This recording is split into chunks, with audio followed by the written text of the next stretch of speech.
going on? Welcome to, I haven't done a clap, fuck it, doesn't matter.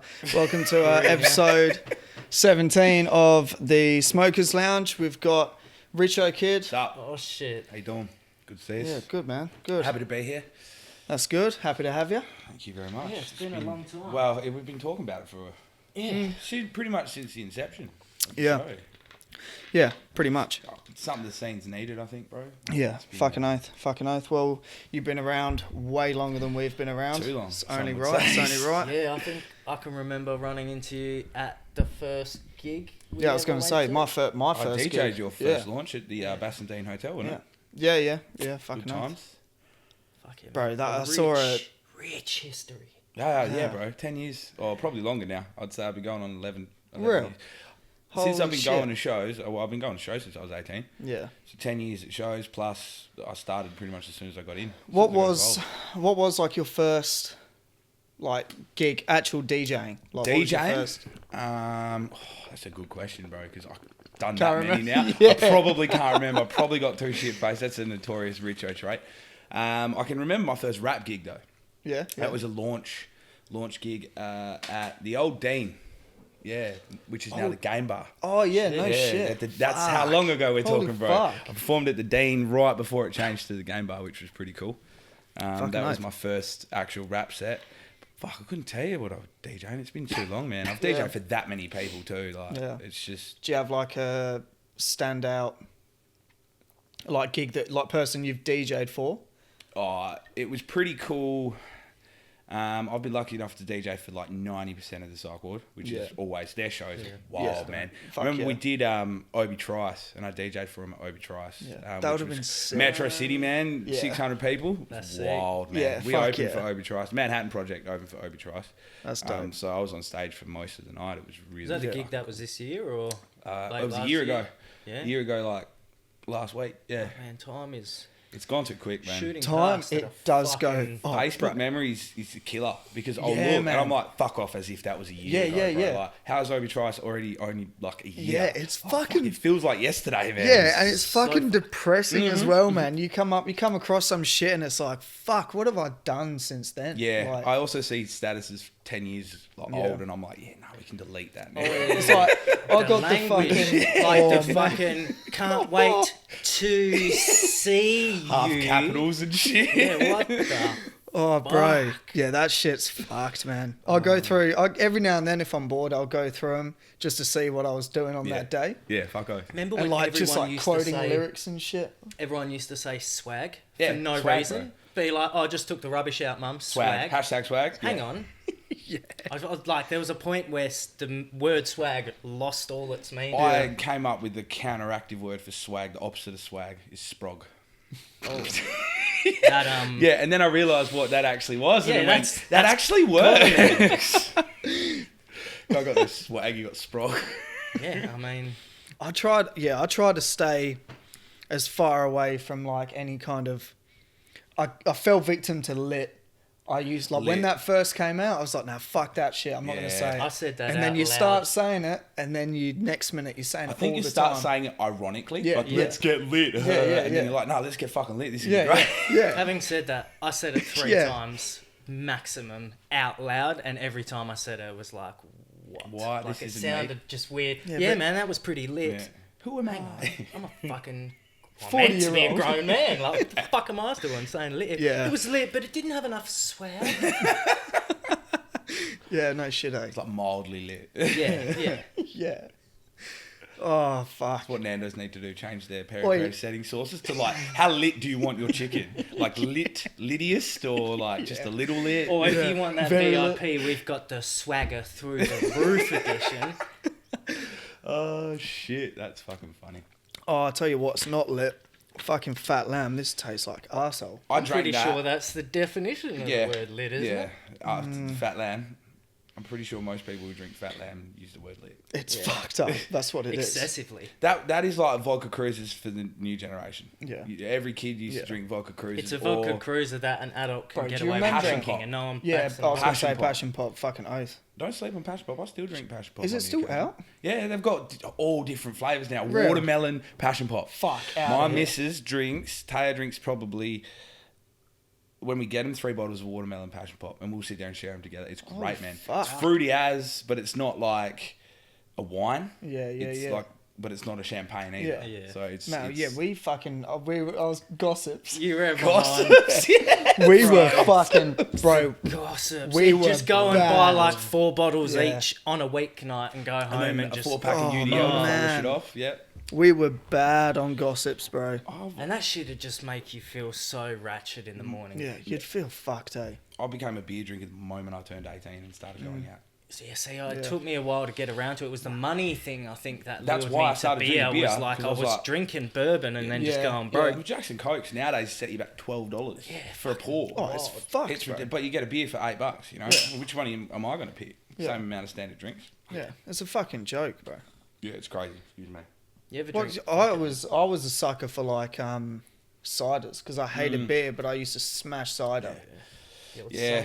And now I can't even like drink cider, man. It just fucks with my gut straight away. Tragic, my housemate said the same thing the other day. Yeah. He used to drink a shitload of cider. Yeah. He said, I can't drink cider anymore. It just makes my gut Yeah. real bloated. Yeah, I'm the same with Coke. I can't drink too much man. Coke. I used to drink Coke Zero because it didn't make me bloated. And then I found out that shit's worse for you than regular Coke. Yeah. Like it's even more bad.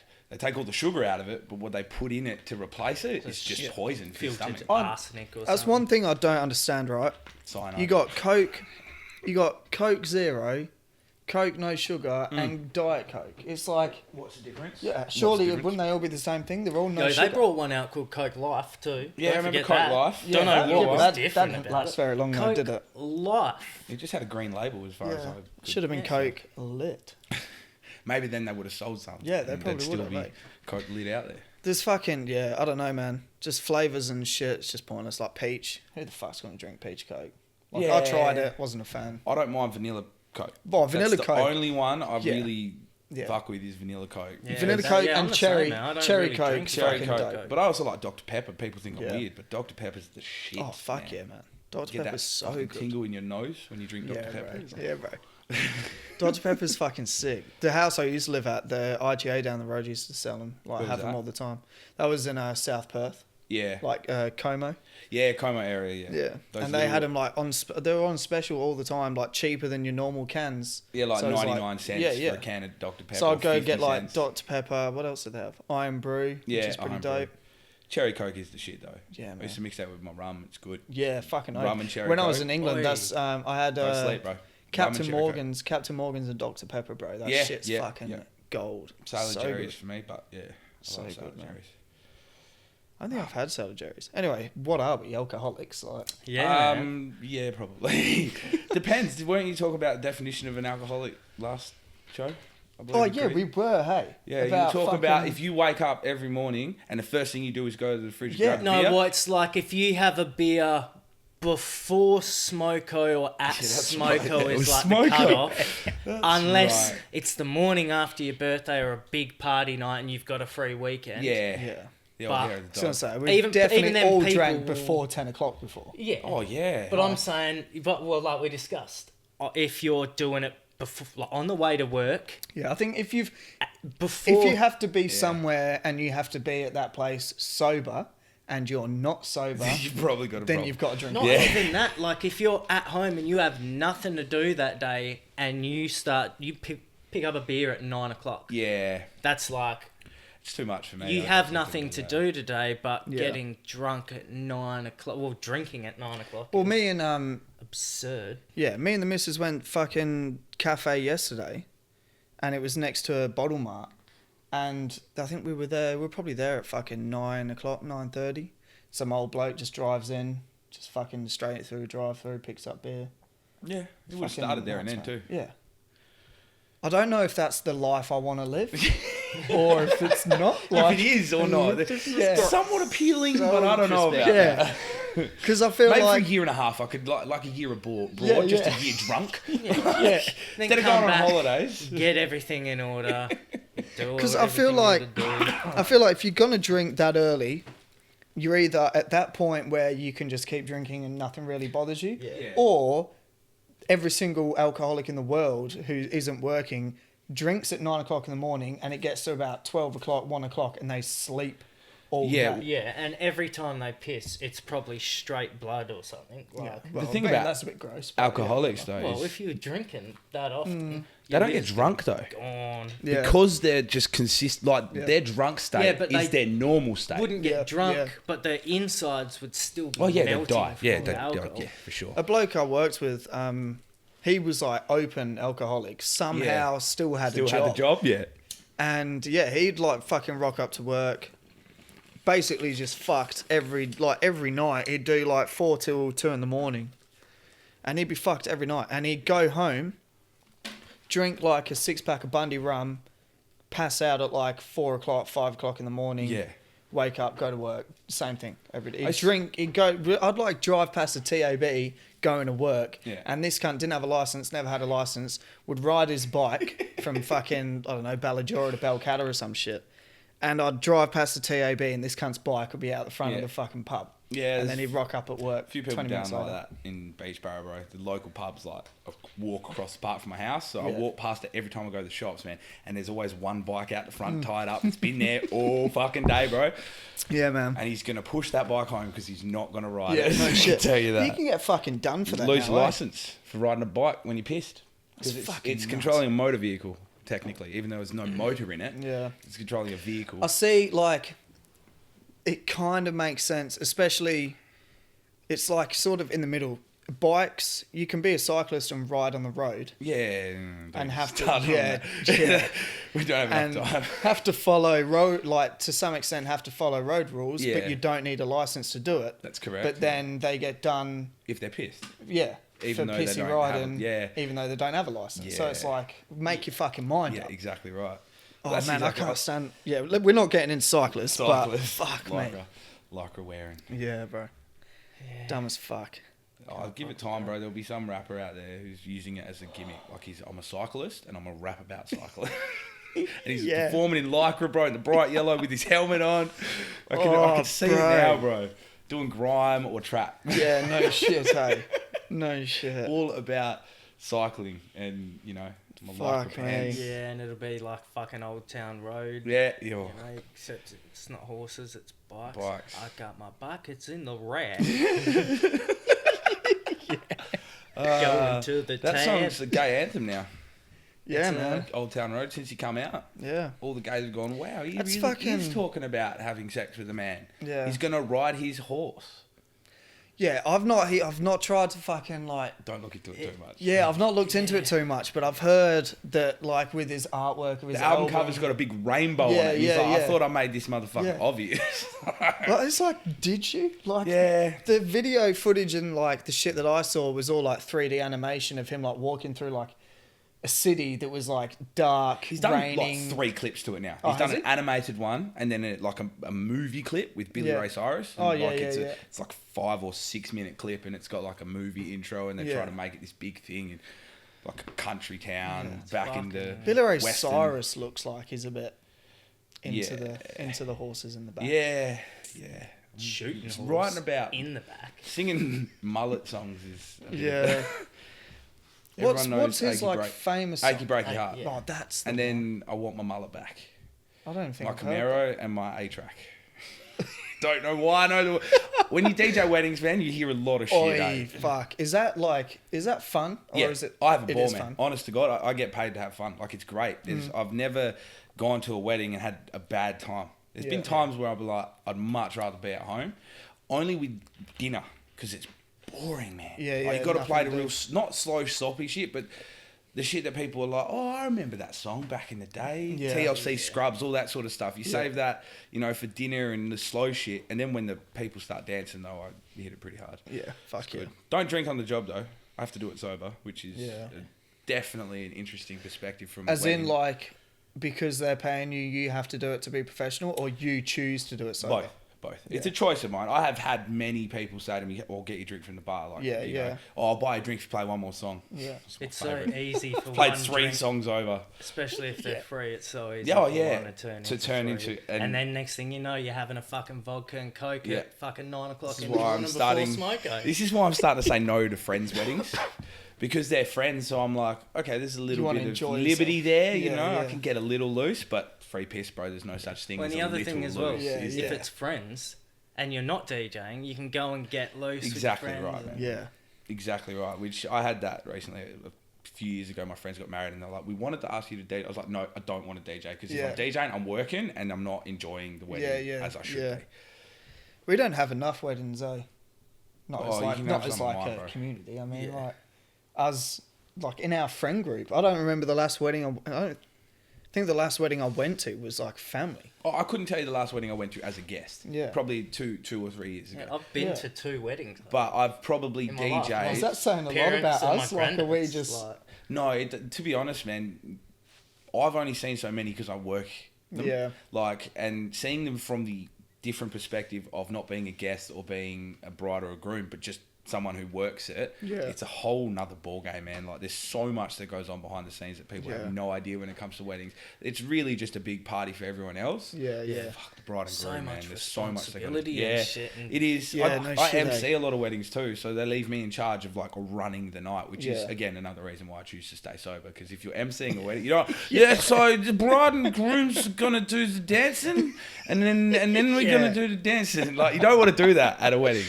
Ever. Fuck. The worst part about being a wedding DJ though is seeing other wedding DJs, because you can know you can do a better job than them. But at the same time, you got asked to do the job and you don't want to do the job. But you're like, bro, why are you playing this song now?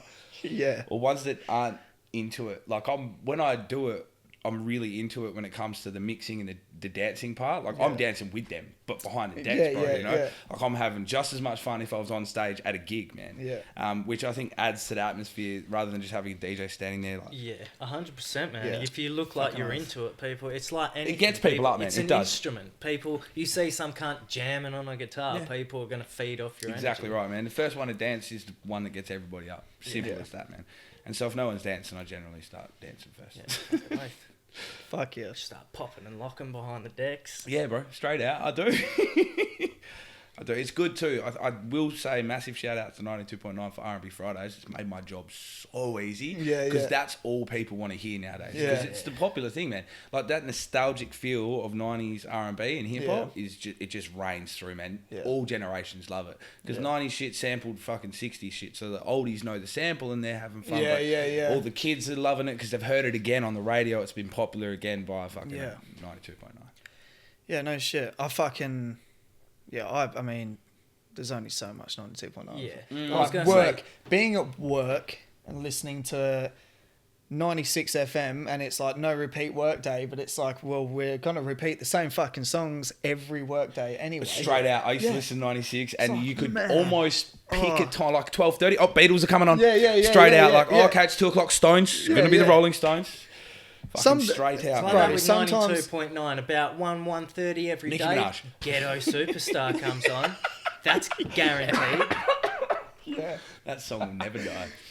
There's just there's I've had times where Tupac changes. That's about 3:15 in the afternoon, right before knockoff. Exactly.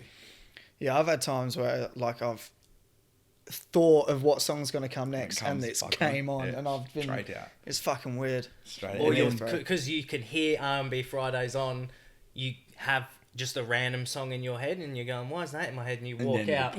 Next thing you know, it comes on and it's like, oh, because it's the same every Friday. Straight out. It is too. I think they've only done 2 R&B Friday CDs. Like, on my R&B playlist would be longer than that. Basically. And all they have to do is... You've got 20 songs to play and that's it. Get the same artist you're playing, just a different song. Have 2 Craig songs David, maybe from Craig the same David, person. Man. My missus loves Craig David. Craig David's has had a crush on him since the 90s. Bangers. Oh, bro, but he does, and they play them consistently. And they play...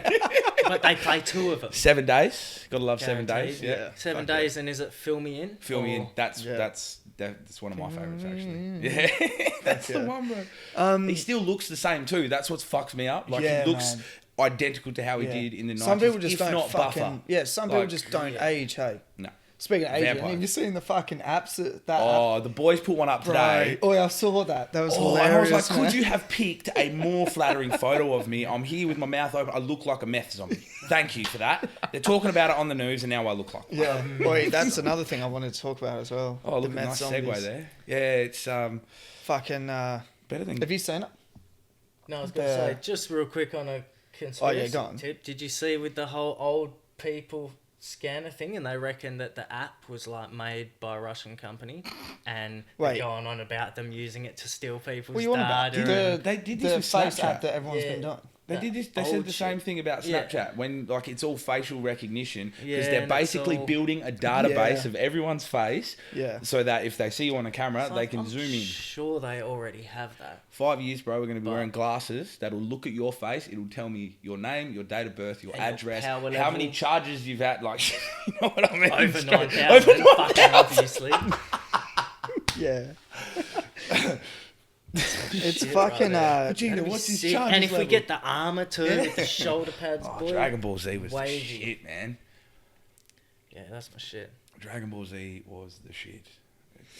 Yeah, I put it on not too long ago. It ages fucking wonderfully. It does, man. Bro. Like it's straight out. You can watch it today, and that's another thing with living with tragedy, man. 21.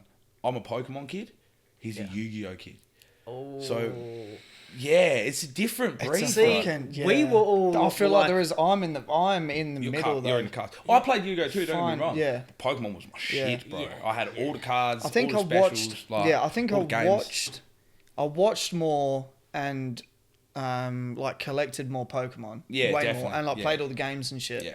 Yu-Gi-Oh was pretty much cards Yu-Gi-Oh because it was like the lasted next like a thing. year. Who's and winning? then just Who's faded winning, off, bro? I feel Exactly like. right. Oh, Yu-Gi-Oh still got a TV show. Yeah, but it's It's just not whack. That's a poll. That's a poll. We're doing that. Yu-Gi-Oh. As a poll. Pokemon or Yu-Gi-Oh. Done. Yeah, that's a good poll too, man. Like I mean, Pokemon has got to win, but Yu-Gi-Oh is like it's It's the a same thing. contender, Harry Potter man. and Lord of the Rings. Like, who'd you fucking go for? I'm always Harry Potter on that conversation. yeah, well, Harry Potter easily, and I'm pretty sure he's the same now anyway. Didn't say that. No, No, you I are. said You are, that though. I understand it. I didn't say it was my new favourite. I'm assuming you've seen all of them. No, okay, Yeah, so yeah. no. This is what Let's happened. tell the This is story. what happened. So What we we're here did. for. So we did the Richo. poll, right? We did the poll. When we're discussing the poll results on the episode, Jade then confesses that he'd only seen 4 of them.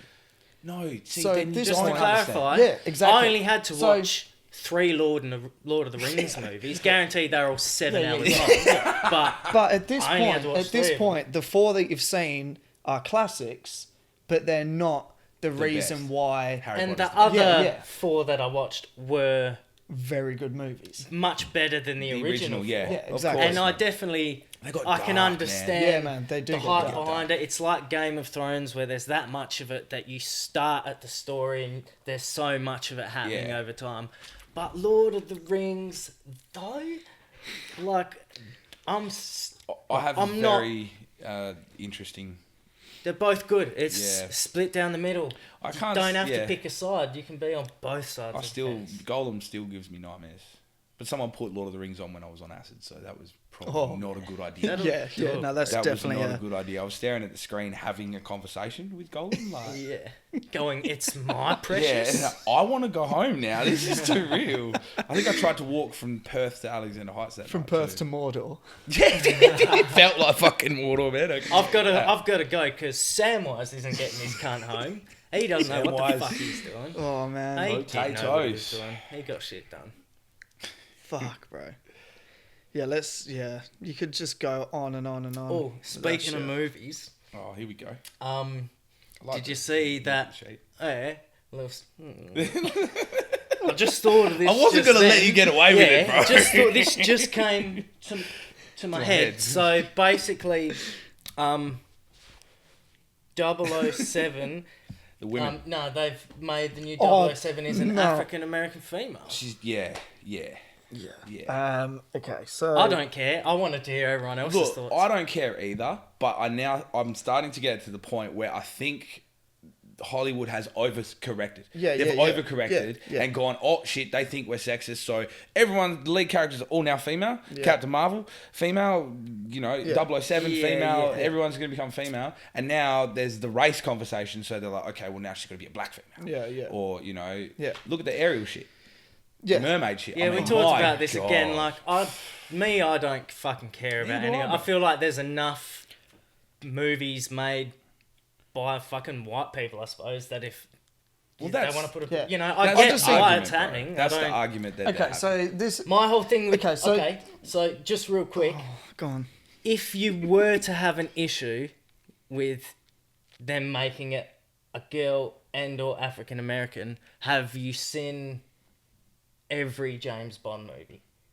Because if you haven't, can't really complain about it, because there's still more ones for you to watch. Oh, well, yeah, but I have pretty much seen most of them. There's a lot of James Bond. Yeah, there's probably like... We'll talk about long series. Yeah, there's like 20, maybe more, maybe a little less. Did you watch the most recent one? Yeah, I've watched pretty much all of them, apart from like the real early fucking like Roger Moore ones. I never got into James And they can Bond. change the character if it's I'm English, though. Yeah, that makes sense. Like, See, yeah, like the last very James English. Bond I watched was Pierce Brosnan, and I think it was Oi, bad. Tomorrow Never Dies. Although that's a good movie. Yeah, that's fucking... That was and shit. see, the thing that got me with James Bond was his little like gadgets and shit. It's cool. And the cars, like the cars were like one of the main things, because it's like, fuck, what car? Like, what's his Aston Martin going to be able to do? What's it can it do? Movie? Like, how many tricks has it got in the bags? The only downside of it is, instead of this movie where a hell-fit European model struts out of the ocean water in slow motion, it's going to be a dude.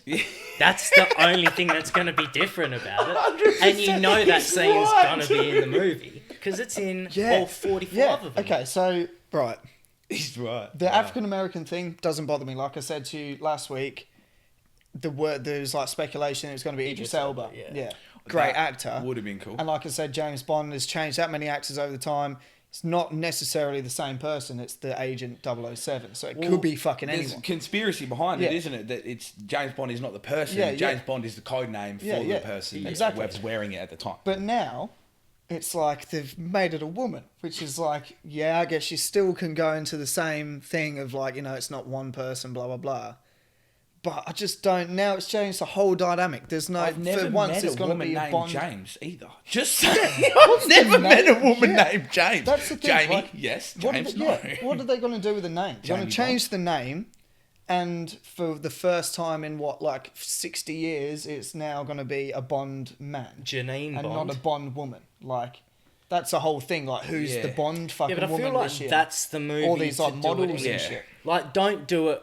Don't make a second or third Ghostbusters movie and completely change the cast to female. But if you're at like number 69 or something in the James Bond film series, that's probably the series where you should change it. Mix it up a bit, because it's been the same for so long. It has, and that's the thing. I mean, that's probably another reason I didn't get into it, is because to me it's just the same movie done 15 different times. Yeah, really. Yeah. I mean, it is.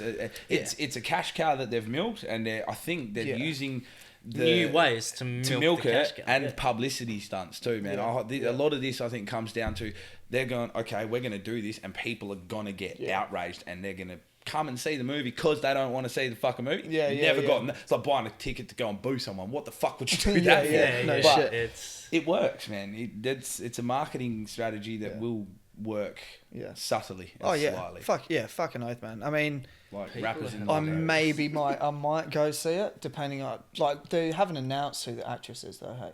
I think they have. I'm pretty sure I can't remember her name though. So she's not like a big name. She's out of Captain Marvel. She plays a character in that. No, not Brie Larson, obviously.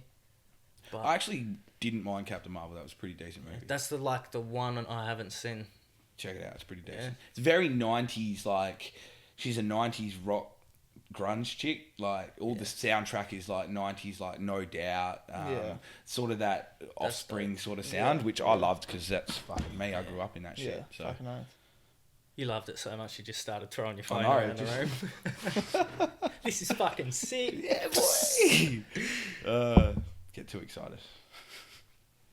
Yeah, fucking. Speaking of movies, though, we'll go for the last movie thing. Lion King came out today. Did come out today. I can't fucking wait to see it, man. Oh, we watched it last night, like the original. I put it on last night. I mean, I say I watched it. I kind of watched up to where Mufasa dies. It's too much. And you got to go to bed. Yeah. It's too real. How am I going to do this again? But I thought, it confused me, because it's been that long since I watched it. I forgot how, now watching it as an adult and actually being able to sit through a fucking movie for 2 hours, within 15, 20 minutes he dies. Yeah, yeah. And I was like, what the fuck? There's no build up. There's no story behind. Yeah. You don't get to know Mufasa because he's dead 15 minutes into the fucking movie. It's like, what the fuck, man? For some weird reason, I always remembered it as being really drawn out. Like you said, a bit of a backstory, and then it happens, but it wasn't that. No, he's don't go to Midland and then dead. Yeah. Yeah, basically, yeah. Don't go. See that shady place? That's Midland. Don't go there. Yeah, no shit. It's just where I came from, actually. Oh, fuck. And it has not changed. It's not changed. You're lucky you made it. It's not You can't changed. even see the stab wounds. I know, right? It's one black shirt. Blending. Fuck. What do you got on yours? Well, this is just off the top of my head. Plays it so well. 384 kilograms of cocaine. Yeah, in the cocaine. Was that in the dump truck? Excavator. And it was in the arm of the excavator. That's genius, though. Boom. You'd almost get away with that. 384 kilograms. Okay, so I thought you were going to talk about the submarine. I saw that too. 7,000 did you not kilograms. see the submarine? I saw the clip with this SEAL Team 6 jumping on the roof. Banging on the fucking roof, bro. Going 100 miles an hour. I was just like, how the fuck, for starters, you don't have a gun. He doesn't have a gun on him. He does. He's just strapped on him, but he's got it around his back. Well, either way, he's banging onto the door. All he needs is for this cunt to open the door and just... exactly. And just shoot the cunt. And the other thing is, the submarine just goes, they're banging on the roof, going down. That's what, honestly, Larry Emder said this on the morning show, because I'm unemployed as fuck at the moment. It really sucks. So I watch a lot of daytime TV. It's really shit, right? And Larry was talking about it, and he goes, to be honest with you, if I'm in the ocean and there's a motherfucker knocking on my thing, I'm not opening that door. Because am I in the middle of the ocean and there's someone on my submarine? Realistically, you think they probably, radioed him or something. Another thing with a submarine, isn't the purpose of a submarine to stay be underwater? Why are they just going along the top? Yeah. That's a good point, actually. That's what I mean. I think it would have been a case if they've communicated to him and gone, this is going to end two ways. And I'm pretty sure on the other side of where it was all happening, it was it wasn't just one submarine chasing down a stock. Like a roadblock. They had a backup ready, so if these cunts just wanted to run, they were just going to get fucked. They reckon the value was 250 million American, but that's in America. Then if they bought it to Australia, it would have been over $1 billion worth, man. Because it's a shitload of coke. Australia's overpriced, and they'll cut you the said shit it, out. It's fucking oak. You said it, bro. I wasn't going to say it. Shitload of fucking coke, though, eh? That's and mental. It is crazy. How many times have they actually done that fucking trip and got away with it? Bro. Well, look at Pablo Escobar, man. The dude was a notoriously well-known cocaine lord and never got caught. And even when he did, he built his own prison, put himself in it, and lived a life of luxury anyway, man. He was like, I'll build a prison because we've got a prison problem. Oh, by the way, I get the suite. Top floor suite. Visitors come and go as they please, man. He ran Colombia.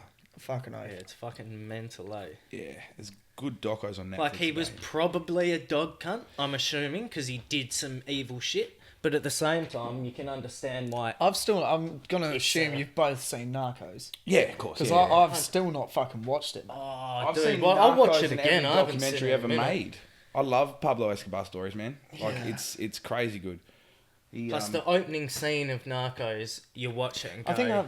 I'm watching this. Yeah. Well, that's the thing. I feel like I have seen one or two episodes. I've seen the episode where the DA dude moves to Mexico and his wife's a teacher, and I'm pretty sure there's a bit where they rescue a fucking hooker who's naked and she's getting beat up or some shit, They're the important bits. That's about all you remember. Yeah, I just remember tits, basically. Yeah, I don't even know. There's definitely bits that I have seen of it. But it was one of those things, like, at the time when I tried watching it, I couldn't be fucked. I'm pretty sure the opening scene is...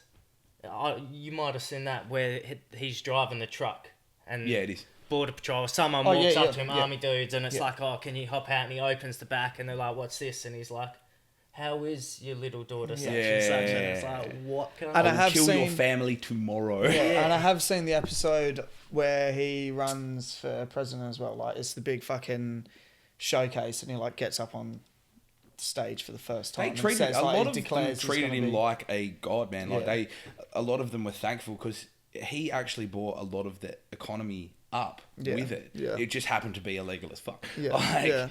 You know, but that's another thing. If you look at all the legalization of marijuana in the States, man, how much money they've actually made. Oh fuck yeah. Like, I swear this country paying needs off a their shake fucking up, man. Debts, that's what they're doing. Exactly right. Yeah. Quicker than they made $1 billion in 5 years in Colorado. Profit. $1 billion, man. Like, considering America's debt to Australia. Exactly right. Imagine we could probably sort shit out real quick. We could all be getting $1 billion paycheck at the end of the month. But then there would also be... Well, I did say to people once, like 5 years ago, someone's going to make $1 billion off of marijuana and legally. And people laughed and like, no, it's not going to be legal. Like, it's weed. People don't make money selling weed. Yeah. Oh, no, but there's a whole new ball game out there, man. Like, you know, Uber Weeds, that's coming someday. I'm telling you right now. Like, that will be a especially thing. We're in America now with a lot of it being fucking recreational, and like Canada as well. Fucking dispensaries and cafes and shit just popping up all over the place. Like, there's so much business like opportunity. I went to Amsterdam. It's crazy over there too. Yeah, like, when I want to go to Amsterdam so bad. That was a trip and a half, man. Like, I don't know if you've ever had brownies here that are homemade. Yeah. Like weed brownies, and you get a bit like body stuff over there, man. You have half a brownie, you're like, fuck, I can't move. Like my eyes, you're trying to send signals with your eyes, like help, send help. I can't move. Like, it's somehow you just learn Morse code in the course pretty much, bro. That's how good the weed is in Amsterdam. It teaches you Morse code. That was good though. I was so baked. Walked upstairs to, like, we were staying in a boatel, which is a boat that's been converted to a hotel. Yeah. Doesn't go anywhere. Like, it's not a cruise ship. It's a stationary boat with rooms. So you're sleeping, man, and it's just fucking... Keep in mind you add weed into the mix and you can't...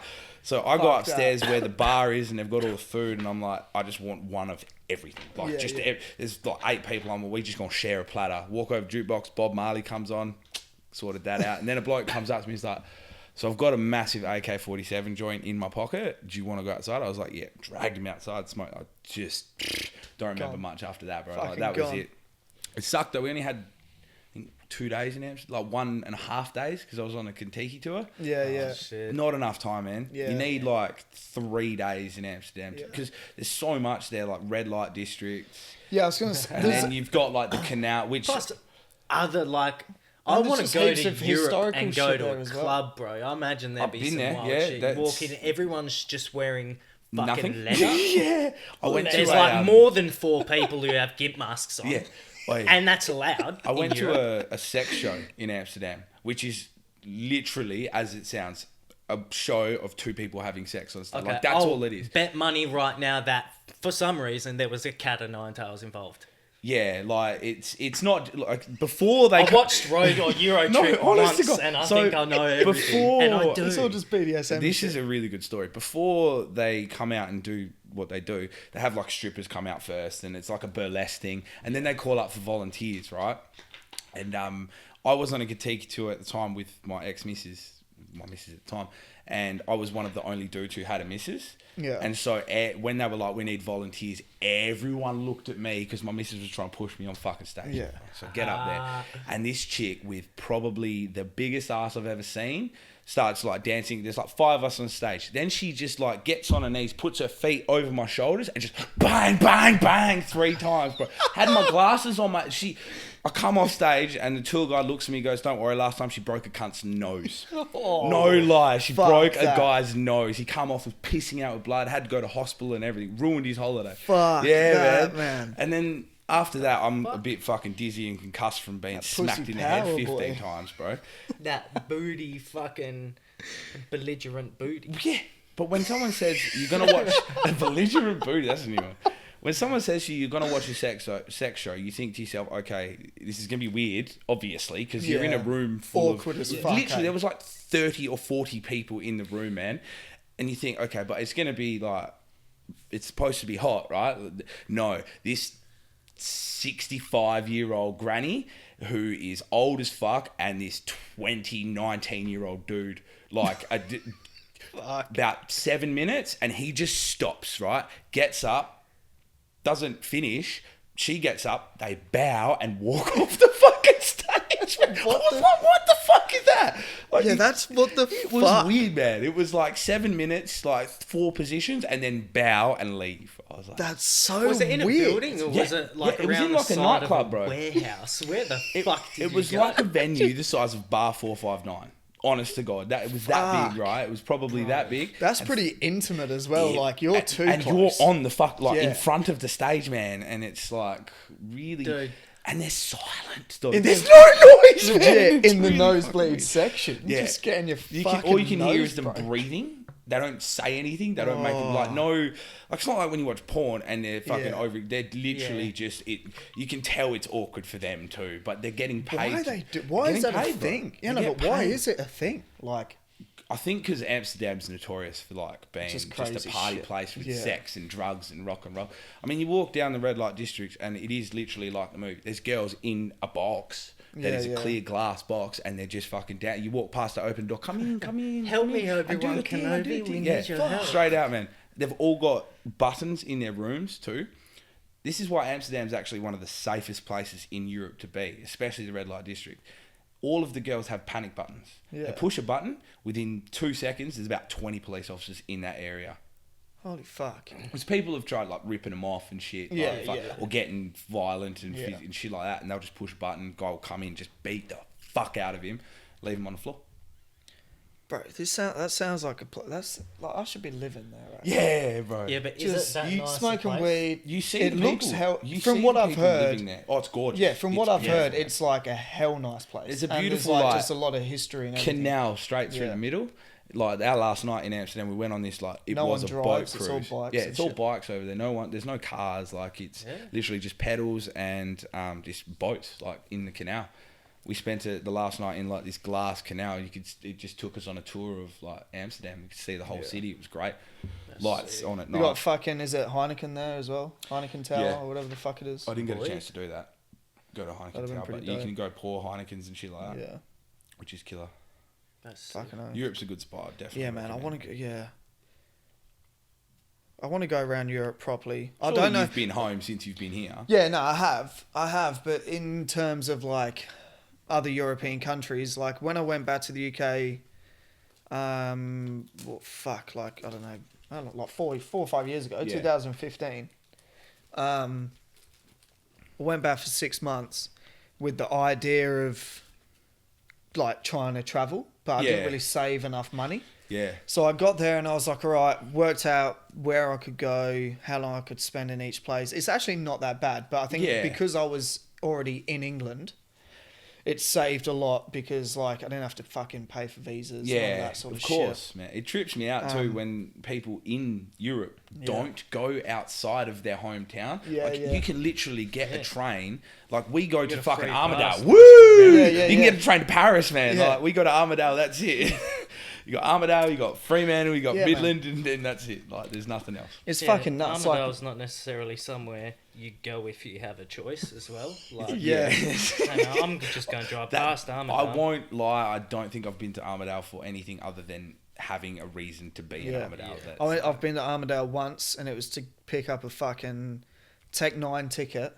This was years ago. Oh, this wasn't when I supported him like 2 years ago. Nah, this was talking about like the last time before that. And he cancelled, I'm pretty sure. And I went, it was like the day before the gig. I got my mum, so I wasn't driving, so I would have been like, wait, actually, I would have been like 17. It must have been an all ages show or some shit.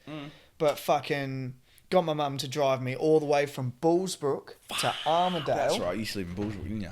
I get there, get this ticket, drive home, wake up the day after, cancelled the gig. And I was like, what the fuck? I'd spent the money and didn't even go. And if it was cash, you're not going to get your money back. The person who sold it probably got the refund as well, if he cancelled. Oh, yeah, fuck, I don't know. But I had the ticket, though. Yeah, but did he change the ticket to your name, or did he just... This would have been a fucking little sloppy ticket thrown together, bro. They don't do... Well, basically, I got fucked over hard. That sucks, man. But, when I was fucking in England, I had this plan to go around, didn't end up doing it, but I did go to Norway for like 6 days because I have like family relation that lives there. Yeah. So I went there, stayed in Norway for 6 days, went skydiving and shit. That was fucking dope. Probably one of the best places I've ever been to. Never went skydiving. Hell nice. Norway would be sick. Expensive as fuck. Yeah, I've heard that too. It's like $20 for a pint. Same as like nowhere to go. It's $20 for a pint. Switzerland, I think, is the same. That's fucking wild. But if you live in Norway, like when you price up cost of living, and if you live in Norway and you get paid Norwegian wages, not like Australia. It's like one of the richest countries in the world. So if you live there and work as like a fucking engineer or some shit, you're like, you're living the dream, bro. Literally, that's the definition of living the dream right there. Yeah, fucking oath. And so I did that, and I went to Germany. Yeah, Germany would be cool. Oktoberfest in Munich. That would have been sick. That would have been killer. It was very those Eastern Europeans, very messy. They know how to party, man. When we went to Berlin, that was our night of like the pub crawl that we did. Yeah. And literally every pub we went into, there's fucking 5 shots each. Go, bang, bang, bang, bang, bang. Yeah. Okay, now you got to start drinking. Okay. Man, having beers in the streets, like literally the guy walked across the road from like a deli with a carton under his arm, opened a carton and just started handing beers out, man. I was like, this is killer. This is the life. Fucking oath. Man, I had a very, probably the most drunk I've ever been was in like Munich at Oktoberfest. Yeah, definitely. There all day, because you can't for leave. Starters, no day passes, right? Yeah, for starters, you have to get into a beer hall, which hold like 2,500 people. Yeah. And if you're not there like reasonably early, you're not getting in. Served. Yeah. Or you're not getting in. Yeah, that's true. And if you are in, you don't get served unless you're sat down at like a bench. Yeah. So like we were fucking walking around for ages, eventually get into a beer hall, eventually find a spot with like just a random bunch of like German dudes and shit. Joining your tables. Yeah. Anyway, one thing led to another. I was drinking fucking like 9% fucking Steins all would be day. Like standard over there. Yeah. All day. And they have like a chant. It's like a German fucking drinking chant or something. Done a few of those, yeah. And anyways, everyone stands up and we're all fucking like linking arms and shit. Yo ho ho and a bottle of rum. Yeah. And I fucking smash my Stein glass with this dude behind me because you're literally back to back on these benches. Yeah. So the whole time, like I'm leaning on this dude and this dude's leaning back on me and we're like our support. Good chair. Yeah. Anyway, so I fucking smashed this glass like by accident. Think nothing of it. Well, sort of like, I'm like, oh, fuck, laugh it off, sit back down. And then this chick who was next to me is like, sort of like hitting me on the shoulder. And she's like, oh, fucking look. Like, anyway, so I turn around and this dude, bro, that I'd like smashed glasses with had slit his fucking arm and was just like pissing out with blood. Yeah. Fucking hell. And I've just like seen it. I've just seen it and just gone, fuck. Off my face, but knew enough that I need to get out of here. Fuck up quicker than anything, man. Yeah, fuck emergency that. I just fucking got up, bro. You're like, did you just bounce? Got up and left. Bro, I got up. That's your problem, son. I said to the people I was with that I was going to the toilet, right? So I've got up and I've walked to the toilet. Trick. And the toilet at in the beer hall was like the longest queue you could imagine for a toilet because everyone's drinking like piss. in those American party movies when there's just 15 people. Man, and it was you're like, nuts. And like you'd literally, the line it was reasonably quick, but the line would like go in and it would just be like 5 walls of just people across like urinal. Like when you go to the footy. Stupid amount of people. Yeah. And anyway, so I'm like in the line. I'm like, oh, fuck this. Like, I need to piss. I'm not waiting. So I'm going outside. Then it clicked, get outside. Fuck, now I can't get back in. So then I'm stuck outside. My friends are in there. Don't have foreign fucking country. Yeah, bro. I ended up walking through because it was like the equivalent of like Claremont Showgrounds. It's like just a massive like Royal Show sort of vibe. Oval, yeah. And I fucking leave the showgrounds. So now I'm in Munich town centre. Yeah. Off my fucking tits, no idea where I am. And I just stumbled my way all the way back to this pickup because this was through like Busabout. It was like a 2-day trip from London. Top Deck. Yeah. So I've like managed to stumble my way to this like pickup point in Munich where they were like doing shuttle runs. And I get there and I'm waiting, and this like the dude who was like waiting at this fucking spot, he's like, oh, you're like, you're all good. You've had enough already. And I was like, yeah, just get me home. Yeah. Anyway, I remember waking up at like 3 a.m. in the tent. My fucking mattress had like popped. Oh no. I wear contact lenses. So I had one contact lens in, one contact lens out.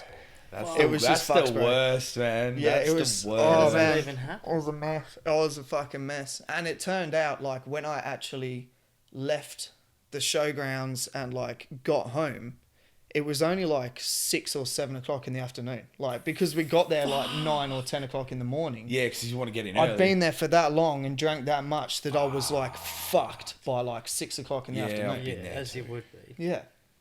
But we're not alcohol. And we don't drink before smoking. So. But I woke up fucking Bronte, because that's who I was there with, like these girls I went to school with.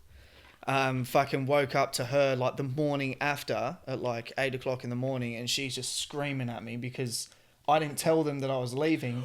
Oh, and yeah, they didn't know that I'd left and thought that I'd like got lost. Missing. Yeah, and they got left with this dude who's losing consciousness because he's lost so much blood, and they've had to carry him to an ambulance. And Elliott's just giving it legs. They got back to the fucking campsite at like 2 a.m, and she like unzipped the fucking tent and saw me in there. But like until then, they were she reckons they were walking around for like 2 hours. Yeah, I did that in Bali once. I did the old sneaky. My trick, I do a disappearing act when I've had too much. Like you do the same thing. Man. I'm like, I'm just gonna go to the toilet and then fucking leave. Yeah. Like, and I did in your that head, in it's club. like, nah, I've got to do this. I've got to go home. I've got to get back to the hotel. So we're in a Bali club, and I just said to it was my cousins and shit. We're all there for a messy trip. So I'm just gonna go to the toilet and just fucking left because I was like. Bro, fucked. You know what it's like in Bali, man. I did that. You get comatose. I did that and fucked a hooker. There's a sample for the show, bro. Wow. I fucking did the whole disappearing act, bro. And you've got to be careful in Bali minute, too, I've man. got a hooker in the fucking. Got to be careful. That shit was fucked up. Yeah, I bet. Come for me. Yeah. You have money? Yeah, we're not getting into that shit, man. That's fucking. Not getting into that trumps shit. anything I was gonna say all night. There's nothing I can say that'll trump it. Bali's dangerous though. Yeah, I sort of refused to go, but I've been twice. Took me ages to get there and never had any interest. Went there once, boys' holiday with that shit, and then went there with my missus and her family for like fucking 8 days, man. That's it was just a contrasting trip, isn't it? way too, yeah, it was way too just long. Just messy with the boys, and then, we got family. Yeah, we gotta relax. It was just way too long as well, like 8 days, just I think fucking... anything over 7 in Bali, is it gets to the point where like, fuck, I just want to go home and smoke some weed and... just chill the fuck and I feel like a lot of it's like just Bali, eh? You've never been. I've been to Thailand, no, that's right, yeah. but not Bali. Yeah, Thailand's. I went to Thailand when I was 12, so I can't tell any good stories about Thailand. Apparently Thailand is like Bali but better, so you're probably better off. A bit more expensive. Yeah, though. but Bali's so cheap. The thing is, like, to be able to go there just for like 4 or 5 days or something is so much more affordable. There are people who work FIFO, bro, that don't come home. Literally, they work their swing, they're off swing, Bali. Let's get fucked up, back to work. Like, that's probably. I think with the whole Bali thing, it's like there's only so doing much. I feel like for me, there's only so much. Like, it sounds fucking terrible. There's only so much like third world. I feel you. Culture I can take in before it's like, fuck, I just want to be in a Western. Like, that's what I mean. You want to come home 3 and be like, 4 days is maybe a more reasonable. Be able to fucking brush your teeth in the sink without using a bottle of fucking water that even you're questioning the water because they send it in and it's open and you're like, what's in this? Without a little Balinese hooker following you around going, hey, money, please, money. You're not paying me. You're not paying me now. Fucking Yeah, man, it's fucking weird. One of our mates, like, he got there the day before us, and he got, like, rolled, like, straight up by, like, fucking... I got robbed. Just, like, a group of, like, 15-year-olds took his wallet, phone, fucking everything. Oi, they're sneak. I got robbed in Bali. Me and the missus got robbed last time we went by fucking masseuses, bro. Real? We went for a massage, right? In Bali. We went for a massage. I thought, fuck it, let's treat ourselves. We're in Bali. It was literally, we walk out the hotel, walk 200 metres, and there was a massage place. Yeah. It's down a little sneaky alley, though, right? We didn't think anything of it because we thought, fuck, it's a massage place. They're cheap. It's Bali. Yeah. We're on a main street. Like, surely not. Yeah. And me and Tara getting a massage. She's put a bag in front of her. Yeah. And they're like, oh, roll over. You close your eyes. And literally, she reckons she heard a zip. Right, and then they've taken the bag away because they were like, we need this basket for the next person. We were both on, like, out cold getting massages. Did not think anything of it. Walk out, $150 Australian, gone. Fuck. Not happening here, bro. So I walk in. First thing I see on a bench is a mobile phone. I said, right, you give me my money, I'll give you your phone back. We can make this hard or we can make this fucking easy. Yeah. Then literally 2 dudes see us, run. You hear 2 mopeds off in the background. I'm like, he's got our fucking money. Yeah. We're not going to get it back. They tried to negotiate how much they were going to give back to us. Yeah. We're like, you stole 150. Oh, no, we give you 50. Yeah. Like, no, you give me 150. Yeah, That's it. We're leaving it there. No shit. Fucking, yeah, same thing happened, like, with the mate. He got rolled. They took all of his shit. He tried going to the police to get, like, a statement. Because his insurance were like, oh, you need to get a police statement for us to fucking reimburse you what you've lost. Like, his travel insurance and shit. He went to the fucking cop shop and they were asking him for $200 straight out, bro, to give him a fucking straight statement. Out, man. Yeah, if you ever get pulled over in Bali on a moped, you pay him.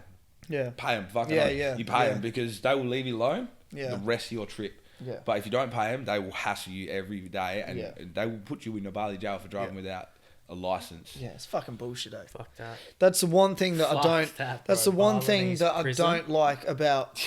That's one thing I don't like about Bali. There's a few things. One, can't trust food because I got fucking hella sick. You can get your Bali belly's a brutal motherfucker. Sick, yeah, I've had that on numerous trips. Can't trust food, and I just feel like you can't trust anyone. And it's just not like you just. I feel like you just never feel safe. I can no matter understand where that. you are, it's like you got to walk around with mozzie shit on you all the time because you get bitten by mozzie, you'll fucking die. You can't drink certain drinks because if you drink it, you'll fucking die. Yeah. And they say that Australia will kill you. Fucking hell. Go to Europe, wear some leather, smoke some weed, and fuck some A-grade hookers. 60-year-olds, I like how we come around on. But do what 60-year-olds do and jump on these cruise ships that have like 4 casinos and 18 basketball courts. I've always wanted to do a cruise actually. See, I'm the same. But a lot of people say that cruises like they're good, but then so with the cruise, it's like you get all this shit on the boat, but then. You could just do all that shit at home. Fucking home. Because, like, you're not going anywhere. You're just in stop off water. At places. Well, yeah, if you're going to pay, like, 20 grand. Yeah. What do you mean? Like if you want to go... I know cruises aren't cheap, but, like, if you want to go to a cruise and stop off in, like, multiple docks of places and have, like, a day out, like, you're paying a shitload of money. Yeah. Plus, they always stop in Singapore, which is, like, one of the most expensive fucking places, too. Yeah. Fuck that, buy a dinghy and a carton. Problem solved. Go to Rottnest. Yeah. No, just go off fucking Scarborough and just see what happens. Let the rip carry out and... Just one boat and a motor. That's it. That's all you need. Pretty much. Take your dog with you. It can be like Life of Pi. With the budget Life of Pi. It's like Be Kind Rewind, but Life of Pi. Instead of dehydrated on your 4th day, it's been 3 hours and you're just smashed and you're looking at your dog going, is that a dog? Yeah. No, it's a tiger.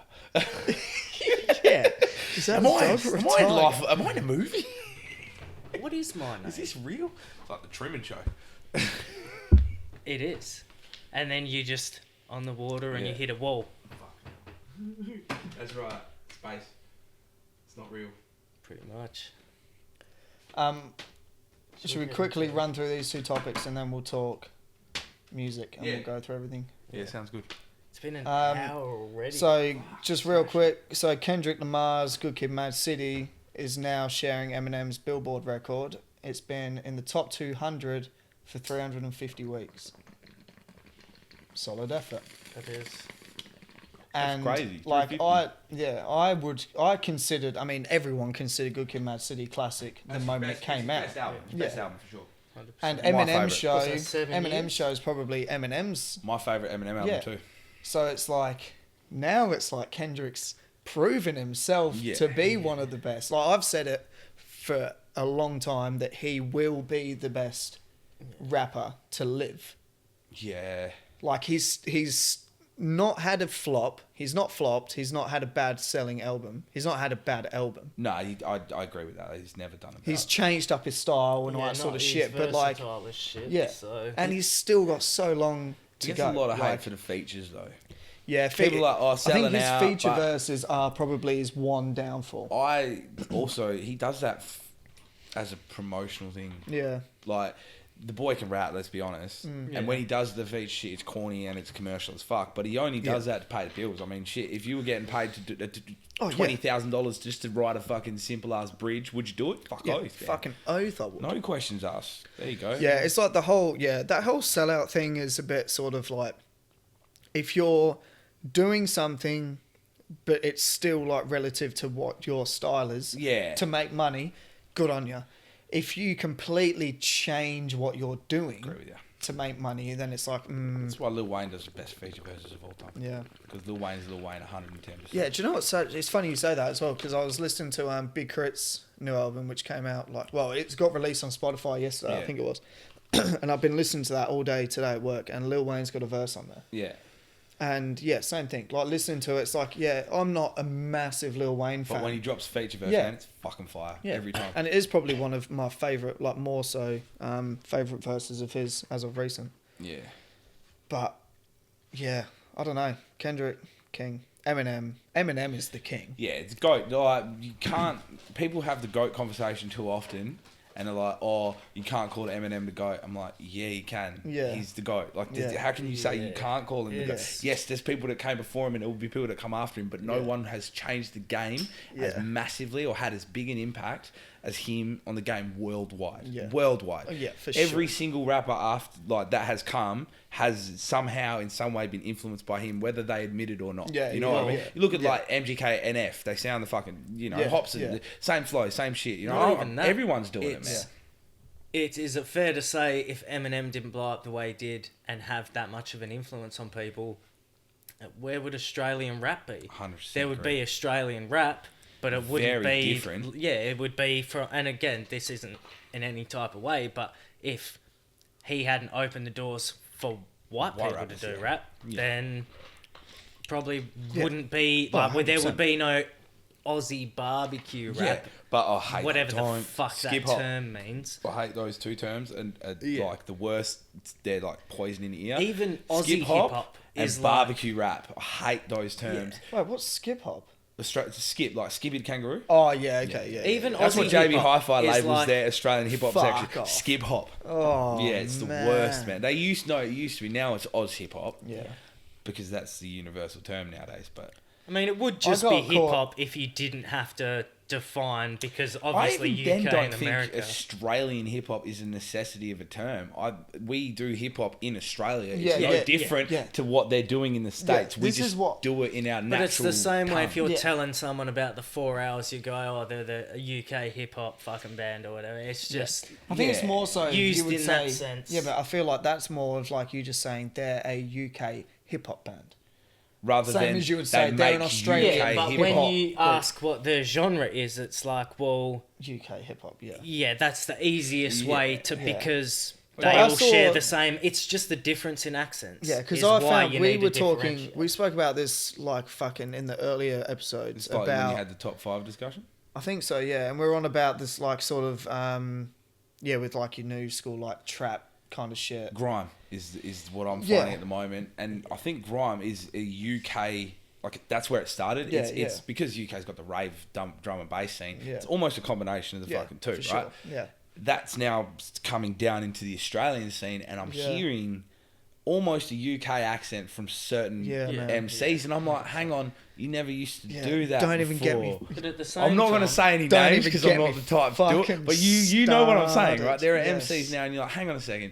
when you were doing boom bap raps, you rapped with a completely different sound to what you do. And I understand people change their sound over time, but don't change who you are as an MC to fit a style. Oh, yeah, for sure, man. Fit a style as the MC you are. That's what I've always sort of believed. For sure, for sure.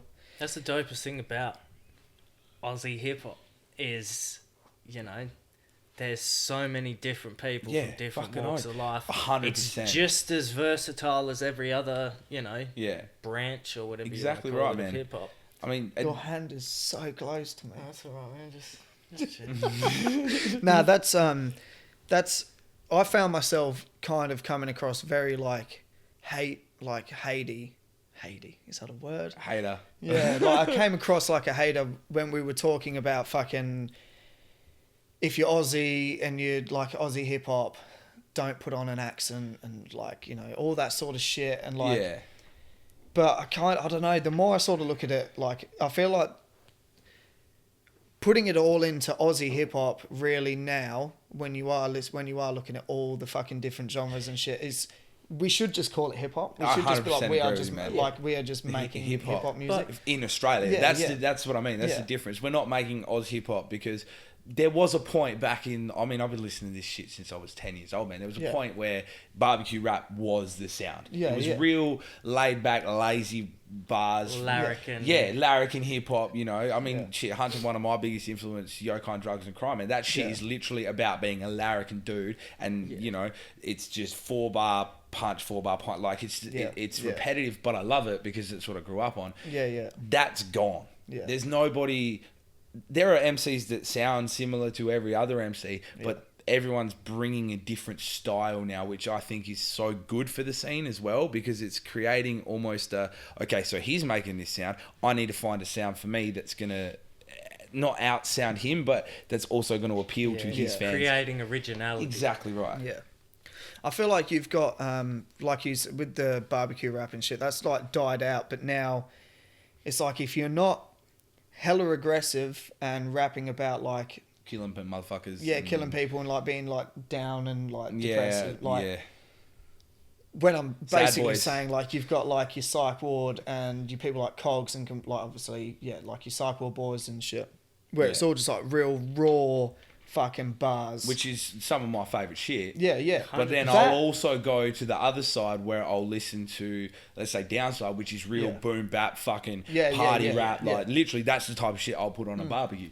But again, I wouldn't say that they're Oz hip hop, but then I wouldn't say they're sad rap versus boom bap. Like they're just hip hop to me. It's just their own flavours. Exactly right, man. But everyone's got to have a sound, bro. And it's like the sad and the boom bap are like the last two like living sort OG of like shit, OG Aussie hip hop for what Aussie hip hop was. 100%, man. 100%. And without like when you take away those two, it's literally all just new school trap. I don't even know if sad rap is the right not sad rap. Honest. Well, yeah, it's not sad. It's from the heart, conscious. bro. It's like conscious rap. Yeah, I suppose. Conscious rap. Yeah. Even that term is a bit. But again, like conscious rap to certain people is political shit, or like, you know, tinfoil hat raps. Yeah.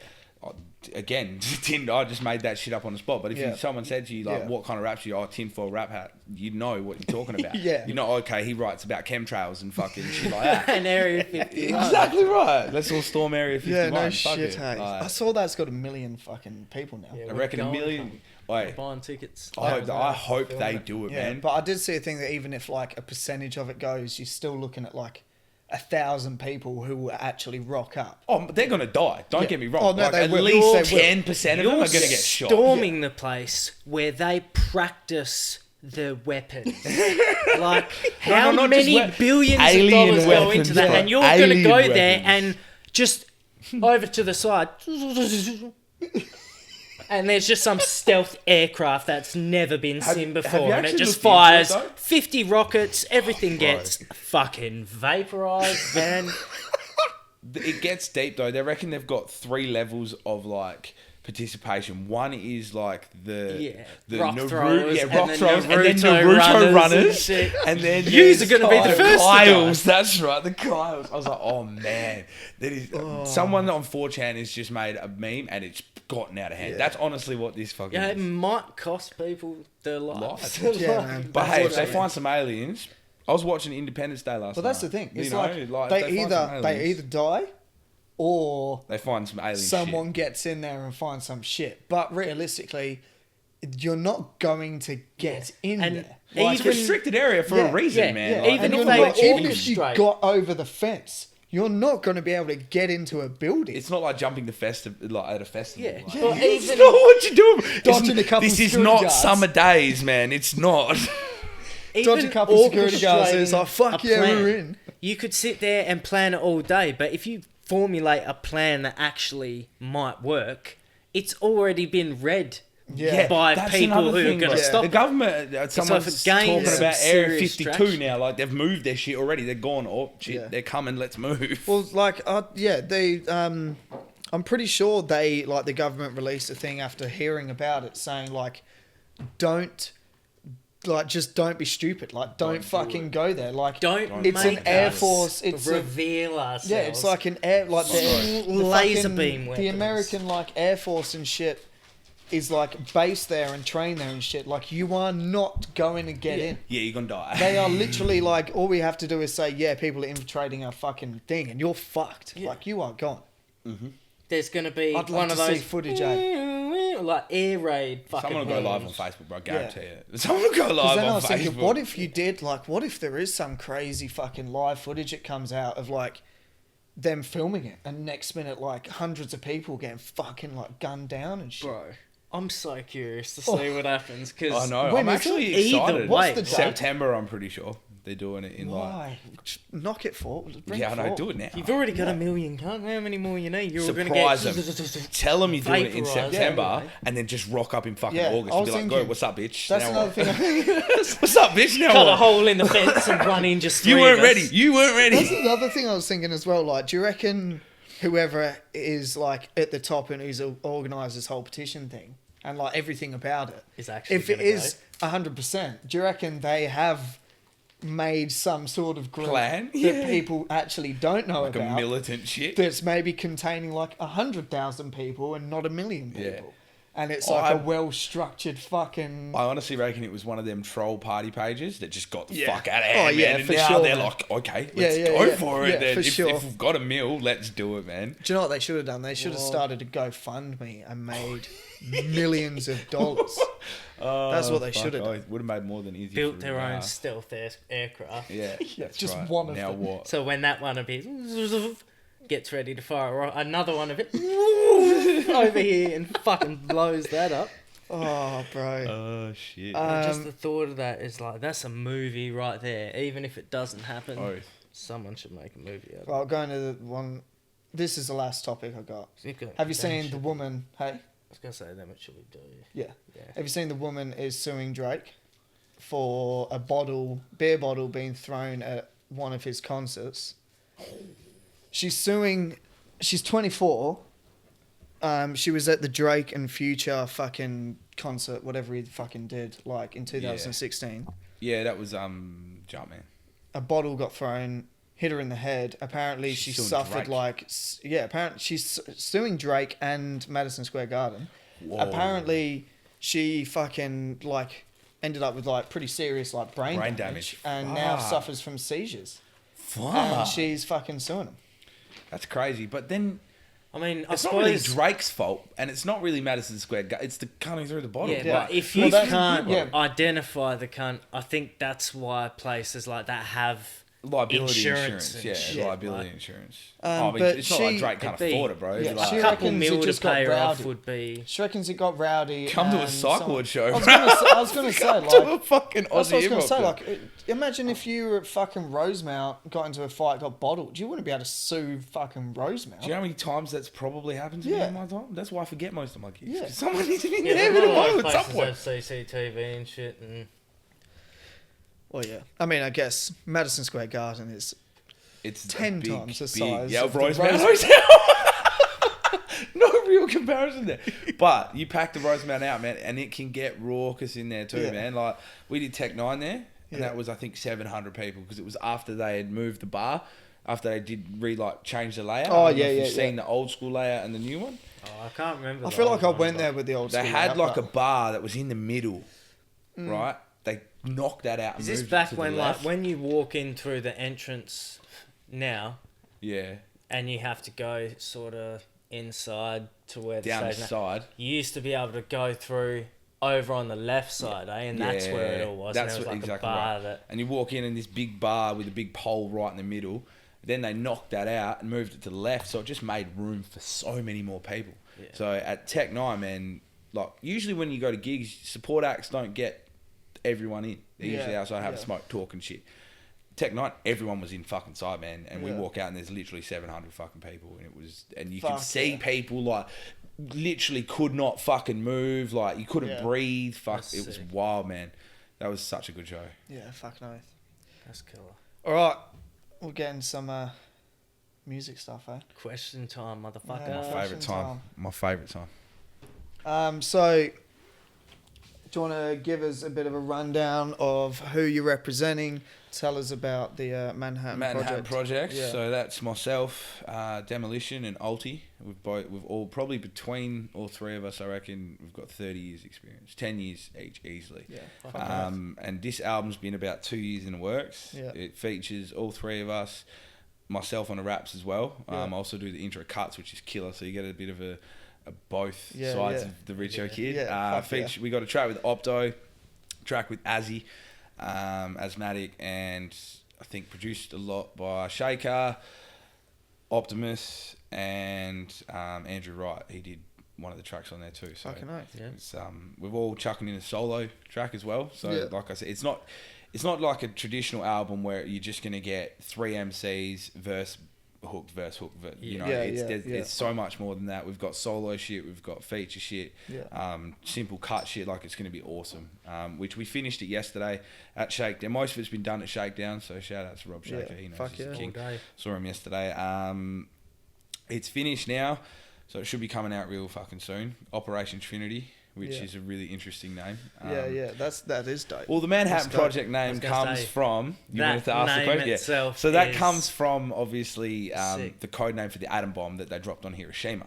Oh, right? Okay. So this is all new to me. Yeah, okay. So the Manhattan Project was the secret code name that the CIA had for basically building the very first atomic bomb that they dropped on Hiroshima, right? That's where the name comes from. Operation Trinity was the code name for the first test of the atomic bomb. Okay, so because it's the first album, we've gone Operation Trinity because it's the first time you're really going to hear all three of us as a crew, you know, as a collective. That's fucking sick. Yeah, we go deep on our shit. That is so dope.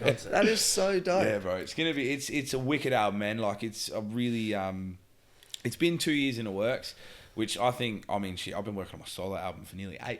I think I've written 4 and scrapped them all and tried again, you know what I mean? Like, I feel your pain. But when I found, like, when we all came together, it just drove us all more, you know, which, like, I think I've been in a few crews in my time. Like I said, I've been doing this for so fucking long now, that when I found these boys, we just were all on the same page. We all wanted the same thing. And also they let me rap, which is, you know, they're like, no, you're not just going to be behind the decks all the time. I want you to come forward and actually show us your skill, you know, as a rapper, which is one of my favourite things about the album is I get to showcase that for the first time in a long fucking time. I mean, the first thing I dropped solo was my mixtape, which was 2014. So that was 5 years ago. Game over? Nah, Next Level. That's Next Level, it was game related. It was game related. I remember because I messaged you the night I listened to it. Did, yes. Like, that was some good times actually.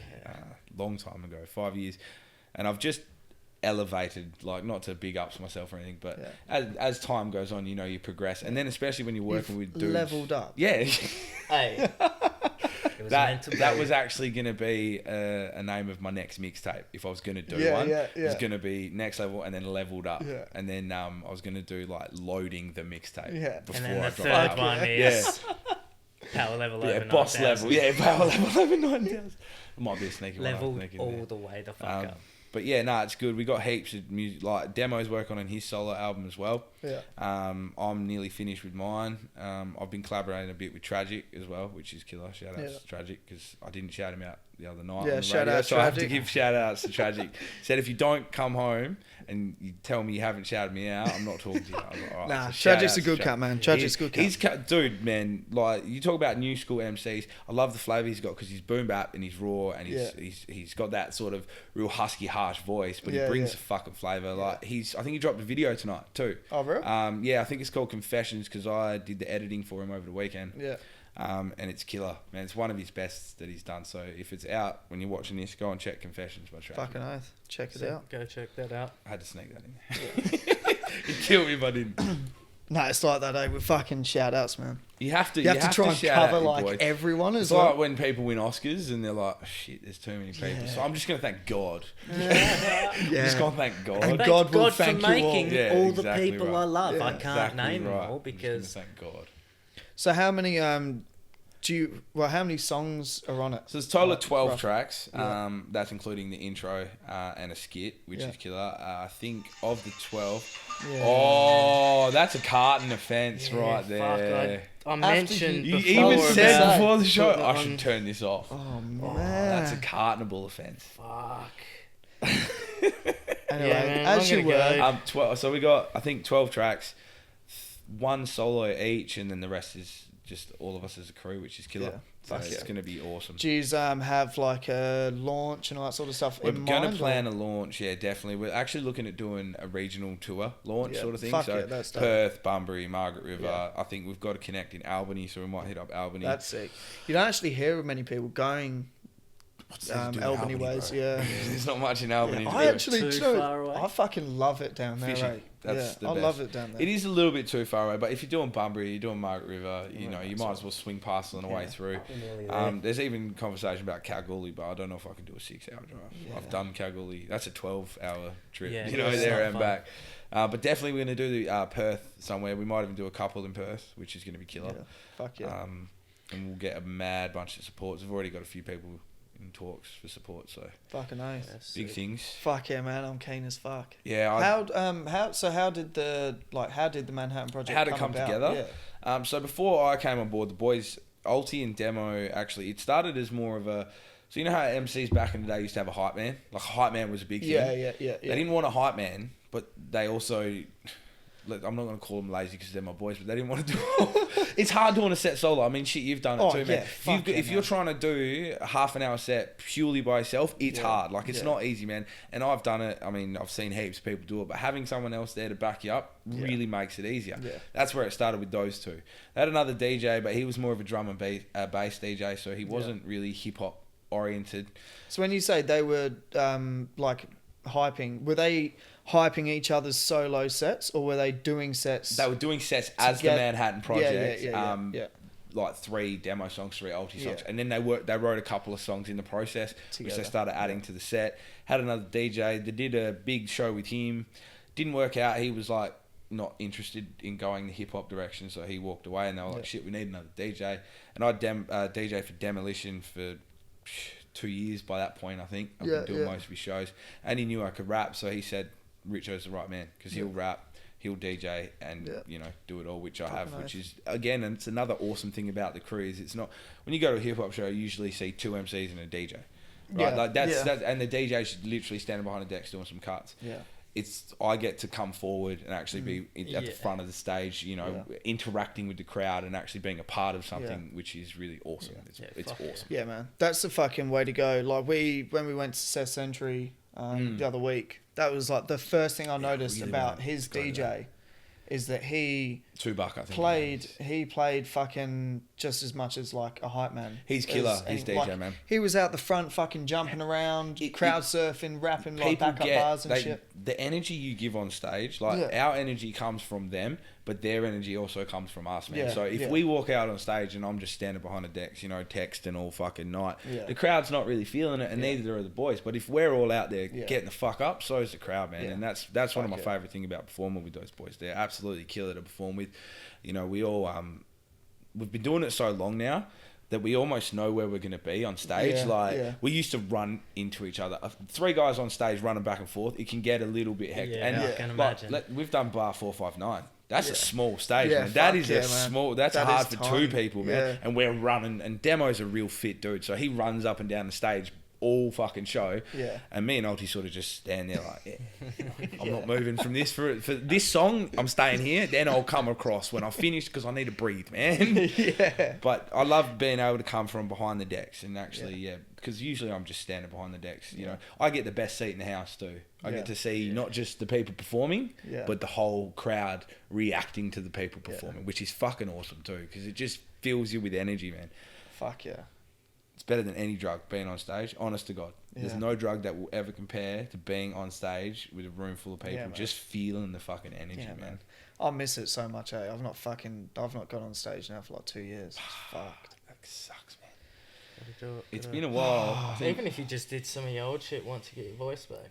Wow. Yeah. Well, is that why you're not doing it at the moment? Is it if you don't mind me asking?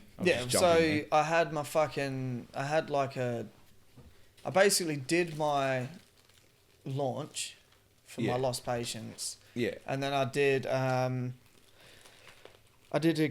gig for Reams. Me, Reams and Divine, and I did a gig for B-Ray and Jai Blue. Yeah.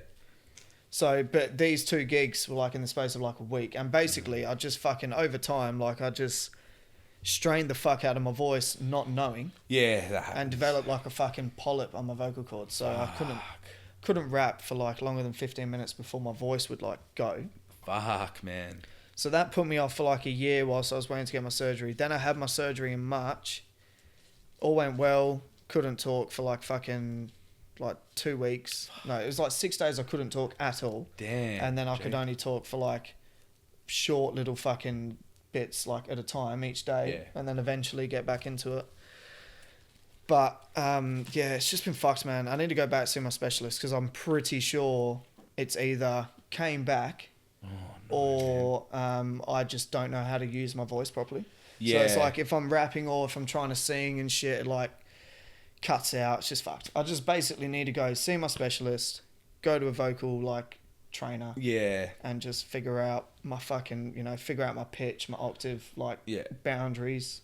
Yeah. And go from there. So we will hear you again then. Yeah. Good. Yeah. That's basically the question I wanted to. Writing, you have been writing? Good. Yeah, That's what I like to hear, shit. man. I've been writing That's the key though, man, is like I find when I get writer's block is because I haven't written in ages, man. And then you're like, okay, I want to write because I haven't written in ages. Yeah. Then you almost force yourself to try and break the writer's block, and everything you write is fucking shit. Like it's not necessarily bad raps. You're just like, I've done so much better. Yeah. What the fuck is this? Yeah. And you're just getting stuck in this loop of writer's block. Yeah. But if you keep writing, you will eventually break it, and then the key is to continue from there. Yeah. It might be one idea out of a fucking thousand that actually. Me and Omak were having this conversation the other day, and he said to me, I'm trying to make Wednesday, Thursday, Friday music days where I sit down, I either write a track, I record a track, or I did something to do with the track, like working on something, man. And I've started to try and do that at least once a week. Get in the studio, I've now set it up. It's fucking me and Tragic set that up together. Leveled out all the fucking. He put all the soundproofing on the wall for me, and I walk in. He's with his leveling the soundproofing to make sure that it's level and shit. It's legit wicked though. It sounds so good in there now. Fuck yeah. The last 2 tracks me and him dropped, we both recorded in that studio, and they're probably the nicest sounding mixes I've done personally. And so it's wicked. Also, living with another MC makes it a lot easier too. Yeah. Like I see Omak and Miss, they live together, and I see Omak doing it to Miss. He's like, "Go on, let's go, let's get in the studio, let's write." Here's a beat, like, let's go. And I said to Mitch the same thing. Fucking ride me, bro. Like, just whip me into shape and tell me to rap, and I'll do it. Like, put me in the studio. He's like, I'm not fucking telling you to do shit. That's your job. That's what we need to do. It's like, fuck oath, man. Bro, me, him, and Josh lived together here for what, like fucking 6 months, 8 months, and I think I recorded a lot of Josh's shit, Realms' shit. So his stuff's wicked too, man. I've been listening to Mitch. Tragic plays him a lot. He's killer, man. Yeah, man, he's fucking dope. The whole that Mickey song, the Mickey Mouse song, that's one of my favourites, bro. That's a killer song, man. Shout out to Realms for sure. Yeah, we were like, I've recorded some of his, but like, most of the time, because I haven't been rapping as well, most of the time it's like he's in there on the MPC producing fucking bangers. Yeah. And then I'm in there on my shit fucking like mixing, like producing stuff as well. Yeah. So we spend more time making beats than fucking actually sitting down and writing That's bars. something I never mastered, eh? I was always okay behind the boards. Like, I can say, play with the pads. Remember, there was I've played. Look, I was never. You were sending me beats, and they were fucking. I remember that too. That was a while ago too. It's learning. There's a level you can get to, and then you sort of got to break past it. It becomes mundane. Your beats become mundane and repetitive. Yeah. If you can find that variation, especially in your drum, your drums are your keys, man. If you find a variation in your drums and you can hear the variation from verse to chorus to bridge, then that's when you find you're making. I don't like selling beats that I've made that I don't think I would pay for. You know what I mean? Like people hit me up, oh, do you have any beats for sale?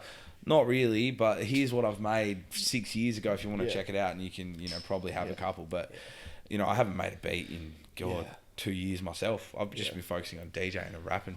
Well, we went to the, like you were saying, the variations, it's a fucking major thing. Like, we went to the beatdown, like the last beatdown, and that was the first thing I picked up on after being there for 5 minutes. It was the last beatdown ever, too. Yeah. That was the final beatdown. It was the only one I ever went to. I've been to a couple, man. I felt guilty of myself leaving, going, fuck, why didn't I go to the last fucking 5 I went to one and took half a eckie, and those beats, man, melted my face that I tried to walk from Perth to Midland. And no, I did walk from Perth to Midland.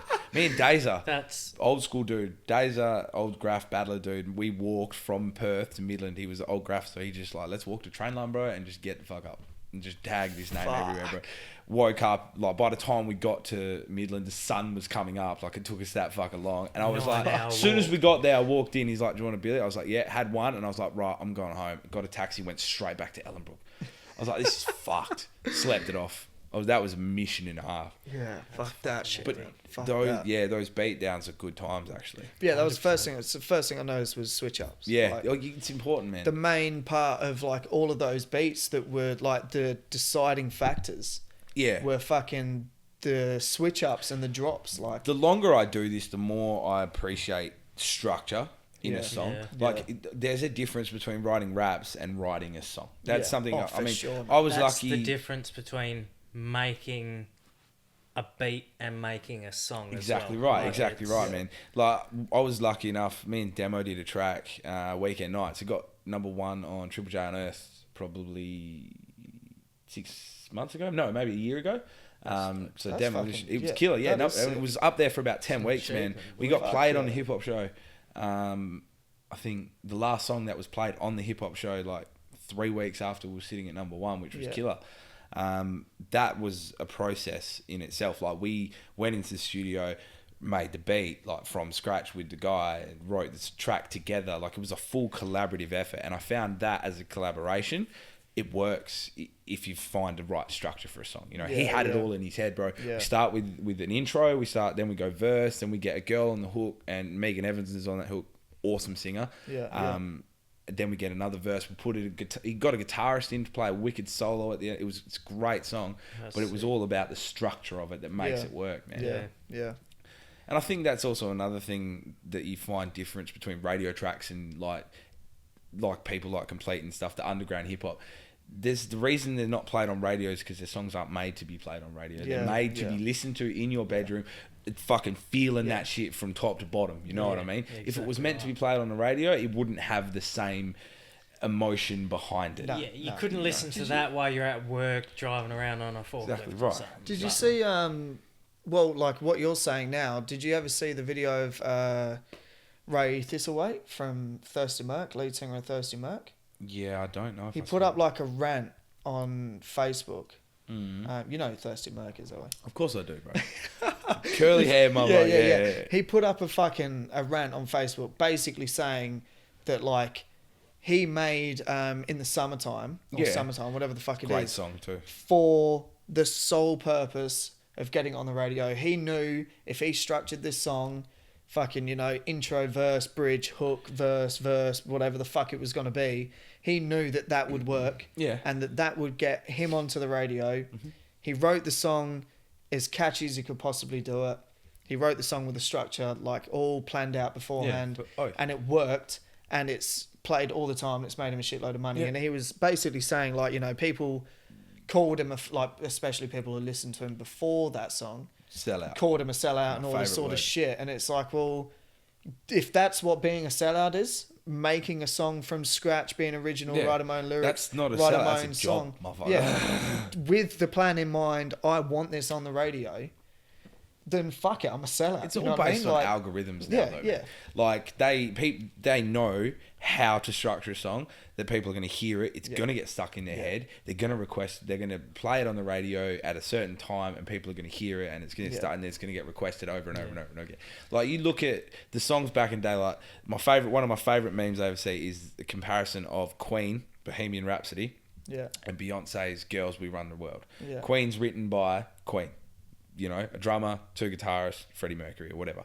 Beyonce is written by like 15 people, and there's like the Queen words are beautiful fucking words, Bohemian Rhapsody, and then Beyonce's like, we run the world, girls, we run. Like that's it, and it's written by 15 fucking people, man. Like 100%. There's a whole difference in. It's not just musicians writing songs for radio anymore. There's a team behind them that are literally built to design a top hit. Built, for sure. The whole going viral, trying to figure out what sounds. There is a process and a method to going viral nowadays. You can Google how to go viral, and you can literally find a 10-step process of the best ways for you to go viral. That's why people are fucking.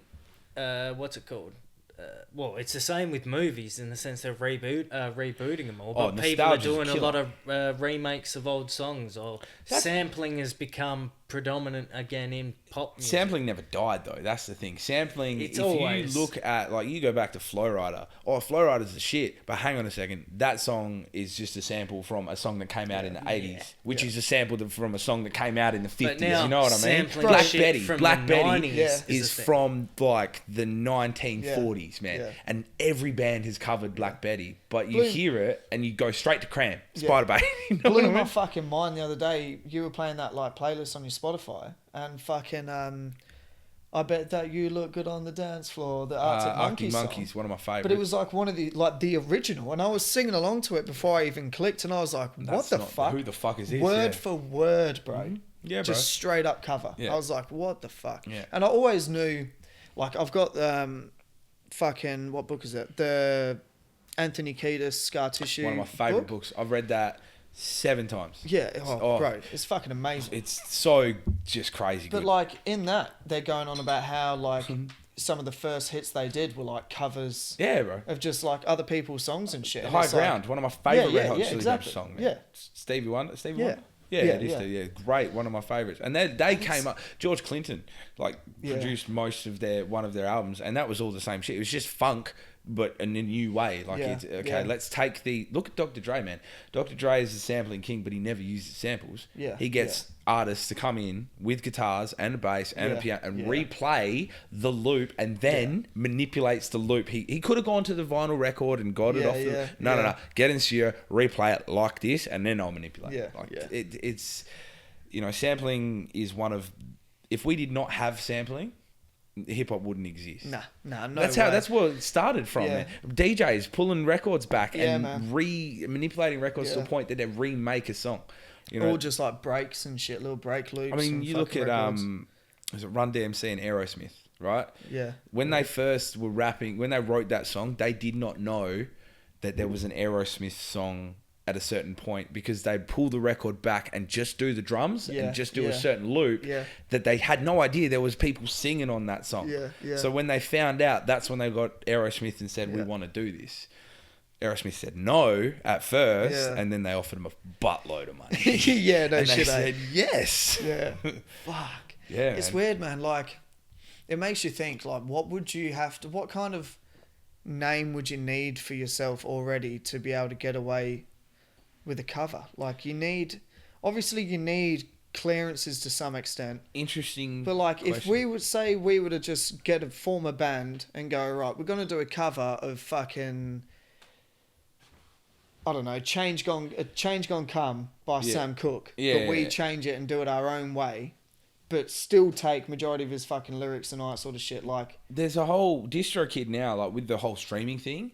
Distro Kid have a thing in their like contract or whatever you want to call it, where it says basically if you're a cover band, for an extra cost, we can pay to clear your cover samples. oh wow. You know, there's also Taya's dad's a sound engineer. He's been doing this for years, and we were having this conversation, talk about sampling and cover songs and stuff. Because I did an AC/DC cover a while ago. Yeah. They got 30,000 views, man. That fucking smashed. That was wild, man. I did not expect that reaction. But because he's an old rock sound engineer, he loved it, and we were talking about it, and he said to me, it's not that expensive to get a clearance. Yeah. He did a whole album of covers. It was like 7 or 8 tracks. It only cost $1,500 for all the samples.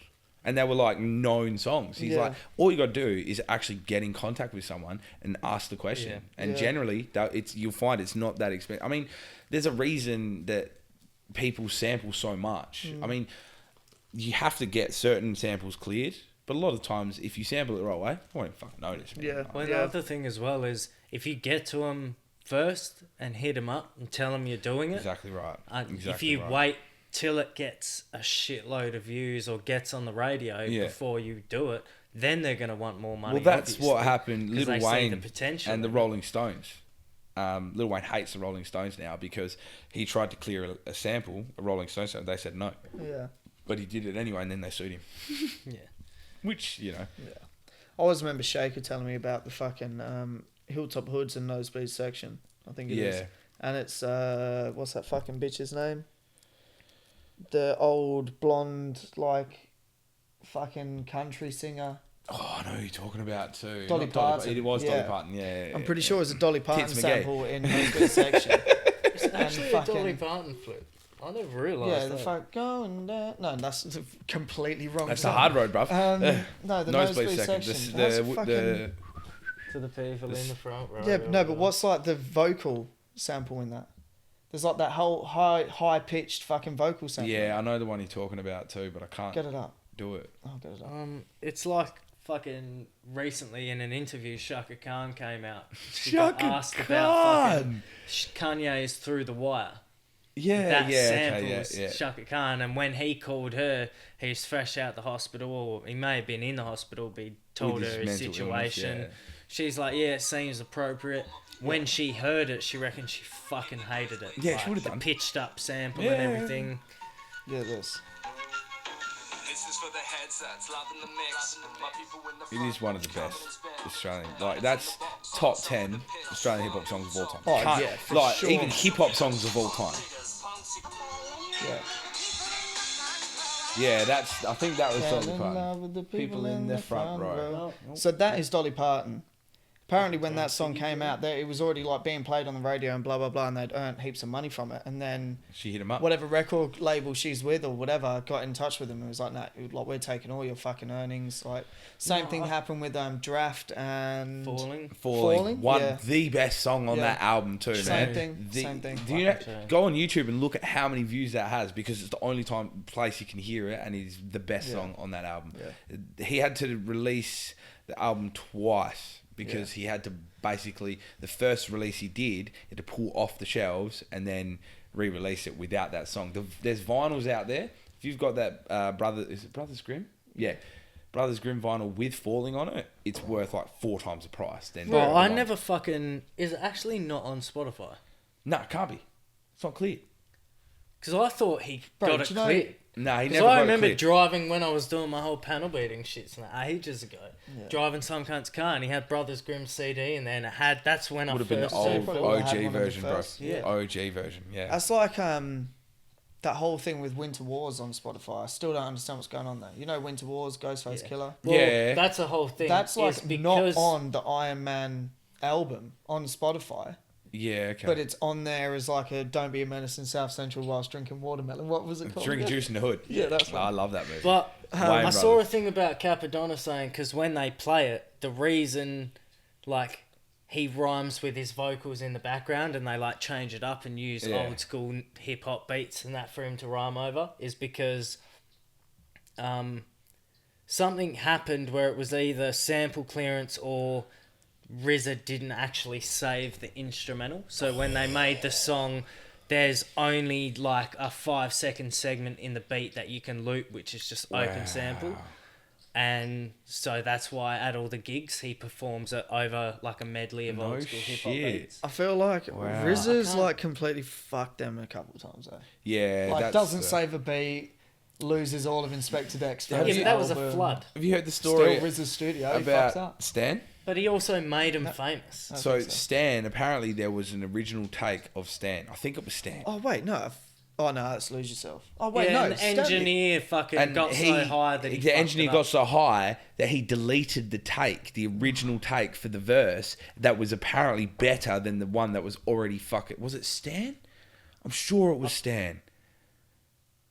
Was it the last verse? No, what's the song with? I know that there's a Lose Yourself. Is that Stan? Yeah, that's Stan. Yeah, I think it's that. It was Stan, and he recorded this verse. Who the fuck are you, cunt? My tea's gone cold. Know that. And I'm wondering why. Yeah, no, I was just trying to remember if that's the one with Dido. He's right, yeah. But yeah, like he recorded the verse and the engineer was so high, they said, yeah, keep that take. And he's gone to save the take and he's fucking deleted it. I mean, we've all been there, don't worry, I understand. But that song, like of all songs to do it on, yeah, really, no like, shit. Fuck. Yeah, it's like, what album was it where he released the Lose Yourself original? The 20, the Shady XX. Yeah, it was that. Yeah, with the Slaughterhouse, fucking had a whole bunch. And it had the fucking Freddie Jones. Yeah, that's the one. I'm pretty sure it was Shady XX. Yeah. Because that Lose Yourself like original take was pretty cool. Yeah, that wasn't the one. No, that was. I definitely think it was Stan, and the guy deleted the take, and he reckons it was better. I feel like if you did that to Eminem at that time of Eminem's life, he probably would have just you wouldn't have came back. Oh, you wouldn't have had a job. You'd definitely be getting the sack. Yeah. I meant to ask you about this before when we were on the music topic, but Hunter. Yeah. Like, rest in peace, Hunter. What's your best Hunter story? Oh man, fuck, there's lots. I mean, I was lucky enough without Hunter, I wouldn't be doing this. Put it this way, man. Like coming up through the scene, he was basically how I heard Perth hip hop first, man. Came from him. His song Little Sister, which is literally about having sex with someone else's little sister, and then it's 16 plus, which obviously sends the hint like I'm not they're over 8, like the age, it's all good. That was the first song I ever heard of him. Then I was lucky enough to meet him on a few occasions, and I was lucky enough to actually be in the documentary for him too, which was killer. In the doco, that's spun me the fuck out, Because I bought that doco and then you pop up and I'm like, what? Everyone said a bit tragic. Said that to me the other day. He goes, I was watching, and then there's this cunt with this yellow hat on, white shirt, just pops up with hair popping out like crusty to clown, and he's like, oh yeah, draft man. Like, that's my contribution, but it was cool. I think my favourite story was the last time I saw him alive, actually, was at a joint album launch. It was Vents and Hunt's. Hunter and Mortar Monster House. Yeah. Vents was releasing Hard to Kill, which is both great fucking albums, right? I was broke as, right? I was living like on fucking shoestrings, right? No money. And I was complaining on Twitter that I wasn't going to make the show. Vents saw me complain on Twitter, tagged me, he goes, well, we can't have that, chucked me on the fucking door. I was like, fuck off. I was like, what are you putting me on? He's like, Richo Kidd, that's your Twitter tag, that's what you're under. And that, that's what I've been known as ever since and beforehand. So I got on the door, I think I had $30 in my pocket, and I was like, fuck it, I'm buying a vinyl. If this is the last time I'm seeing this, kind of like, he was sick, man. Yeah. I'm buying a vinyl. So I bought the Monster House vinyl, got it signed by both of them. One of my pride and joys, still sitting in the fucking studio, like in pristine plastic. Shit, never been played, man, honestly. Got it signed, and then Hunter's on stage during the night, and someone hands him a spliff, right? And I was always front row for the Hunter sets. And he sees me, and he goes, passes it straight to me. I have fucking smoke, pass it back to him, here's smoke. And it was the first time and last time I ever got to smoke with Hunter, which is something that I wanted to tick off my bucket list for a long time. And then I think that was the second last show he played. Then he went on to play one more after that, and then 3 days later, fuck man. He put on Twitter at about 12:45 a.m. This is it. They're calling my next of kin, basically saying goodbye, bro. And then I woke up the next day, saw the news, I actually had a big cry about it, man. My missus was like, "Why are you crying about some rapper dude?" I was like, "You don't get it." Like, not that my documentary ex-missus. was The like reason why she's my ex-missus. bro, right? I cry to this hard. point. Every time I bawl my eyes out when I watch it, man. I've watched it about 8 or 9 times, bro. And like, because he was such a fucking cool dude, there's a point in that doco where Dad says he just encouraged everyone to do, and that's what he did for me too, man. We'd have conversations where when I first started, I was like, "Oh, bro, like I've started rapping, but I don't know, like I'm not as good as this person." And he's like, "Doesn't fucking matter who you're as good as, be as good as you, and figure out who to like. Just do it, man." Like, he was like a Nike slogan: "Just fucking do it. Don't care what nobody says. If they're gonna laugh at you, they're gonna laugh at you. Let them fucking laugh. If you enjoy it and you want to live in that moment, you just take that moment by the nuts and fucking run with it, man." And that's he said that to me on multiple occasions, and every time he fucking said it, I was like, "Fuck yeah, like that's what I'll do it," you know. And that's after he passed away, I was like, "That's it. I'm making music. I'm making an album. I'm recording. I'm writing. You know, I'm trying to do this." Almost in his fucking honor, you know what I mean? Like, because he taught me how to come up. You know, Dundee L is like the album of my childhood, basically. Like, I'd listen to that shit on the trains, fucking, you know, that I love Dundee L. It's one of the best albums from Australia. Definitely top 2 for sure. Like Dundee L, Daz on production, Hunter on the raps, and at that time, that sound was what you were getting, man. You know, and they did it on fucking SM58s and a fucking tape recorder. You know what I mean? Like, they were doing it. Now, we're lucky. We're in a generation where we've got the technology, man. We can do shit like this. We can sit down with fucking 3 mics and a laptop and a fucking camera phone and do the fucking show. You know what I mean? Back then, they didn't get this opportunity. They had to work. That's why I'm going to do a song on my album featuring Optimus. We've discussed this. It's basically about the come up of West Australian hip hop, because it's different to the rest of Australia. 100%. It was so pushed down, like, because rock was always the big thing in West Australia. You know, rock shows, they'd basically just bum rush the fucking stage and take the fuck over until Hyde Park went, "Okay, we'll give you Monday nights. You know, have a hip hop show." You know, and that was basically just one DJ Army would come, play records, play some instrumentals, and dudes would just pick up the mic and start flowing. And, you know, and that, the Hyde Park Hotel was where most of it was built, man. Syllabolics comes from the Hyde Park Hotel. You know, now the Rosemount's the home. We're lucky we've moved there, because that's always been the home. Questionable now where the fuck the home's gonna be, but no shit, you know, we're losing too many venues. Stop punching people at fucking shows, for fuck's sake. If you're gonna tag up, do it on a street where people are actually gonna see it, not in a toilet where I'm trying to take shit. I don't want to read your name on a toilet door, if you're not doing it with a spray can, why are you actually doing it?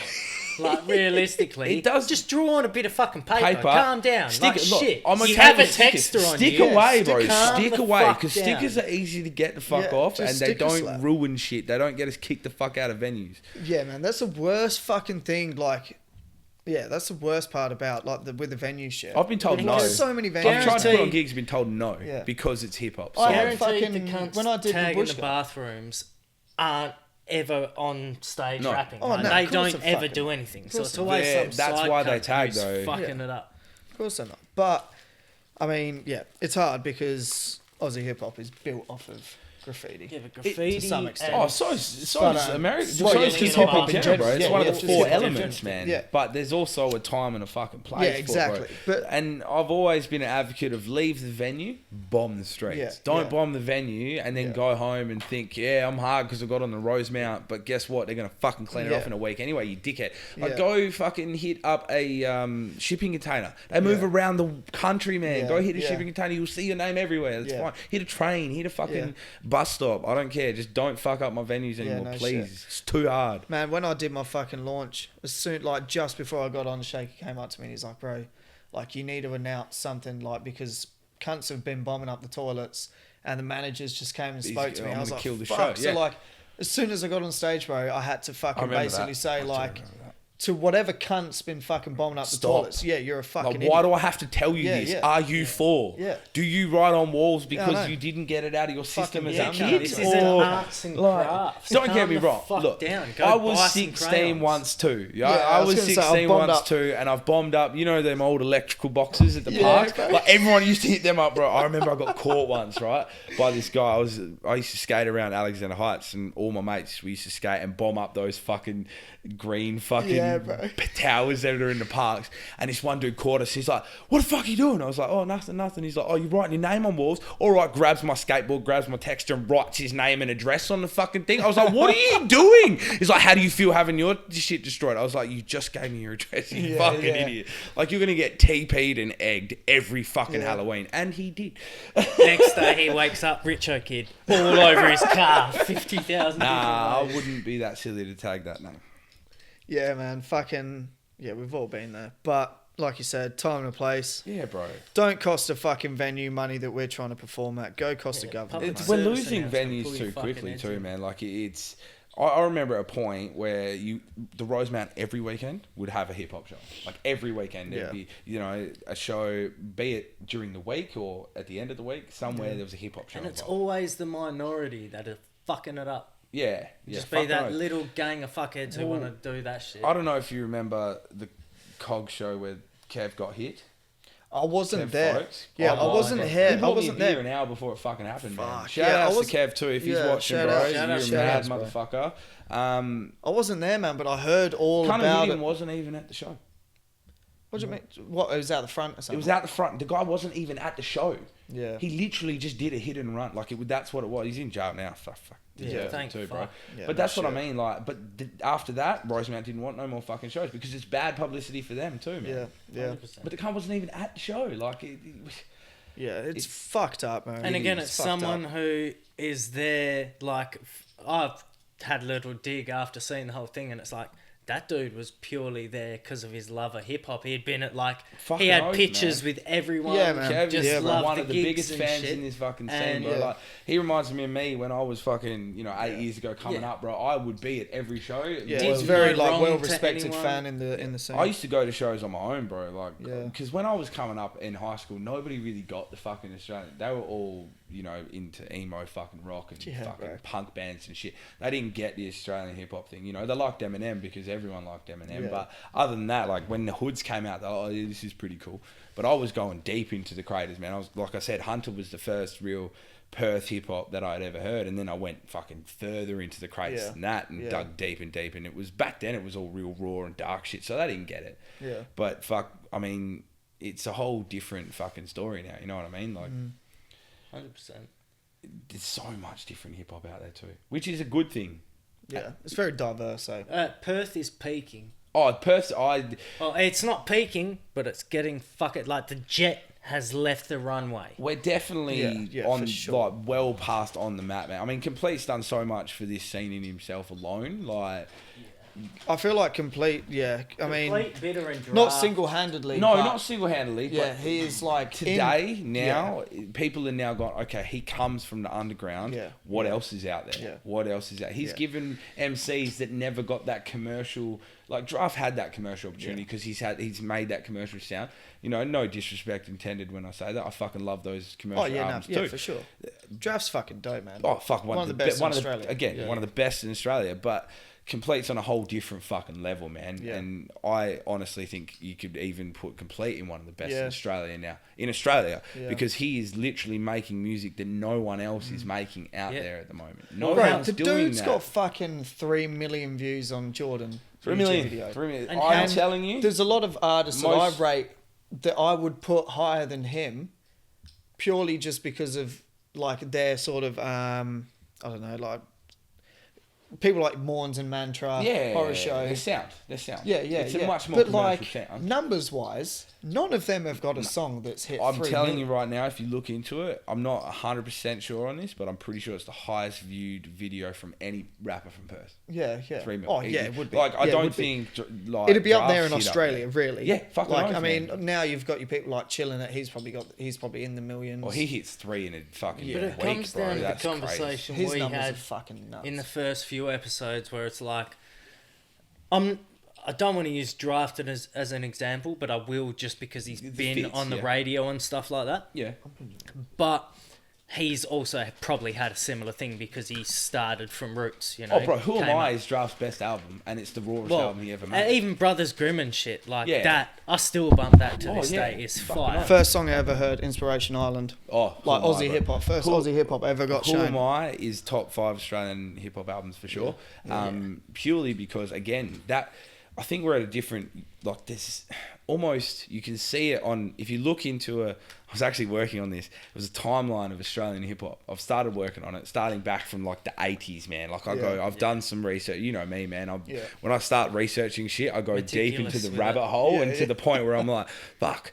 What am I doing? Yeah, exactly right. 1980, I was reading about these cunts who built a fucking machine that made fucking these certain noises that people sampled. I was like, I can't go that deep. But, you know, I think there's certain points, like Draft coming out was a big fucking step in the Australian, and now Complete's getting that point where he's like, oh shit, he's getting the attention that Draft was getting back then, but even more so on a whole new level because there's a whole new generation of fans coming through now as well. Where I was going with that was like, I used Draft and his commercial songs as the example. Bad example, probably more so for like the pop songs and stuff like that. I don't imagine Ariana Grande gets it, but Complete is like, I have no doubt because I've seen him show examples, but you can also get that picture from his music. And him, Cogs, all them dudes are having people message him every day going, dude, your music did something for me or saved my life or whatever. I've seen the boys get messages like that. I've had a message like that myself, bro, where a dude's message is like, you know, I wrote a song on my mixtape called Shine. It was the last song I wrote for the mix. I literally, an hour before the mixtape, recorded it, mixed it there and then put it on. Like it wasn't even meant to be on there, but I thought, fuck it, I'll throw it on. And it was like one of them inspirational, when shit gets fucking tough, lift your head up. And I had a dude message me and he goes, bro, that song, when I was going through some shit, is really what kept me fucking going. And when you get shit like that, that's better than any money, any fucking, any reward that you can get from any recognition. The best recognition is from the stranger that you've never fucking met that messages you out of the blue and says, bro, your music saved my life, or your music changed me, or your music did something to me. Because that's what, as MCs, we're all fucking looking for, bro. Is someone to just feel something from what we're saying, man. My music's always been about like a message, man. It doesn't necessarily always be a good message or a bad, but there's a message behind it if you look into it, you know. And that's what I find with, as a hip hop fan first, it always comes back to what you take from the music, not what. But that's how you know your heart's in it as well. Exactly right. Is you take the time to make sure that you're not just rhyming for the sake of rhyming, and that everything is you. Have you seen that meme from what is it?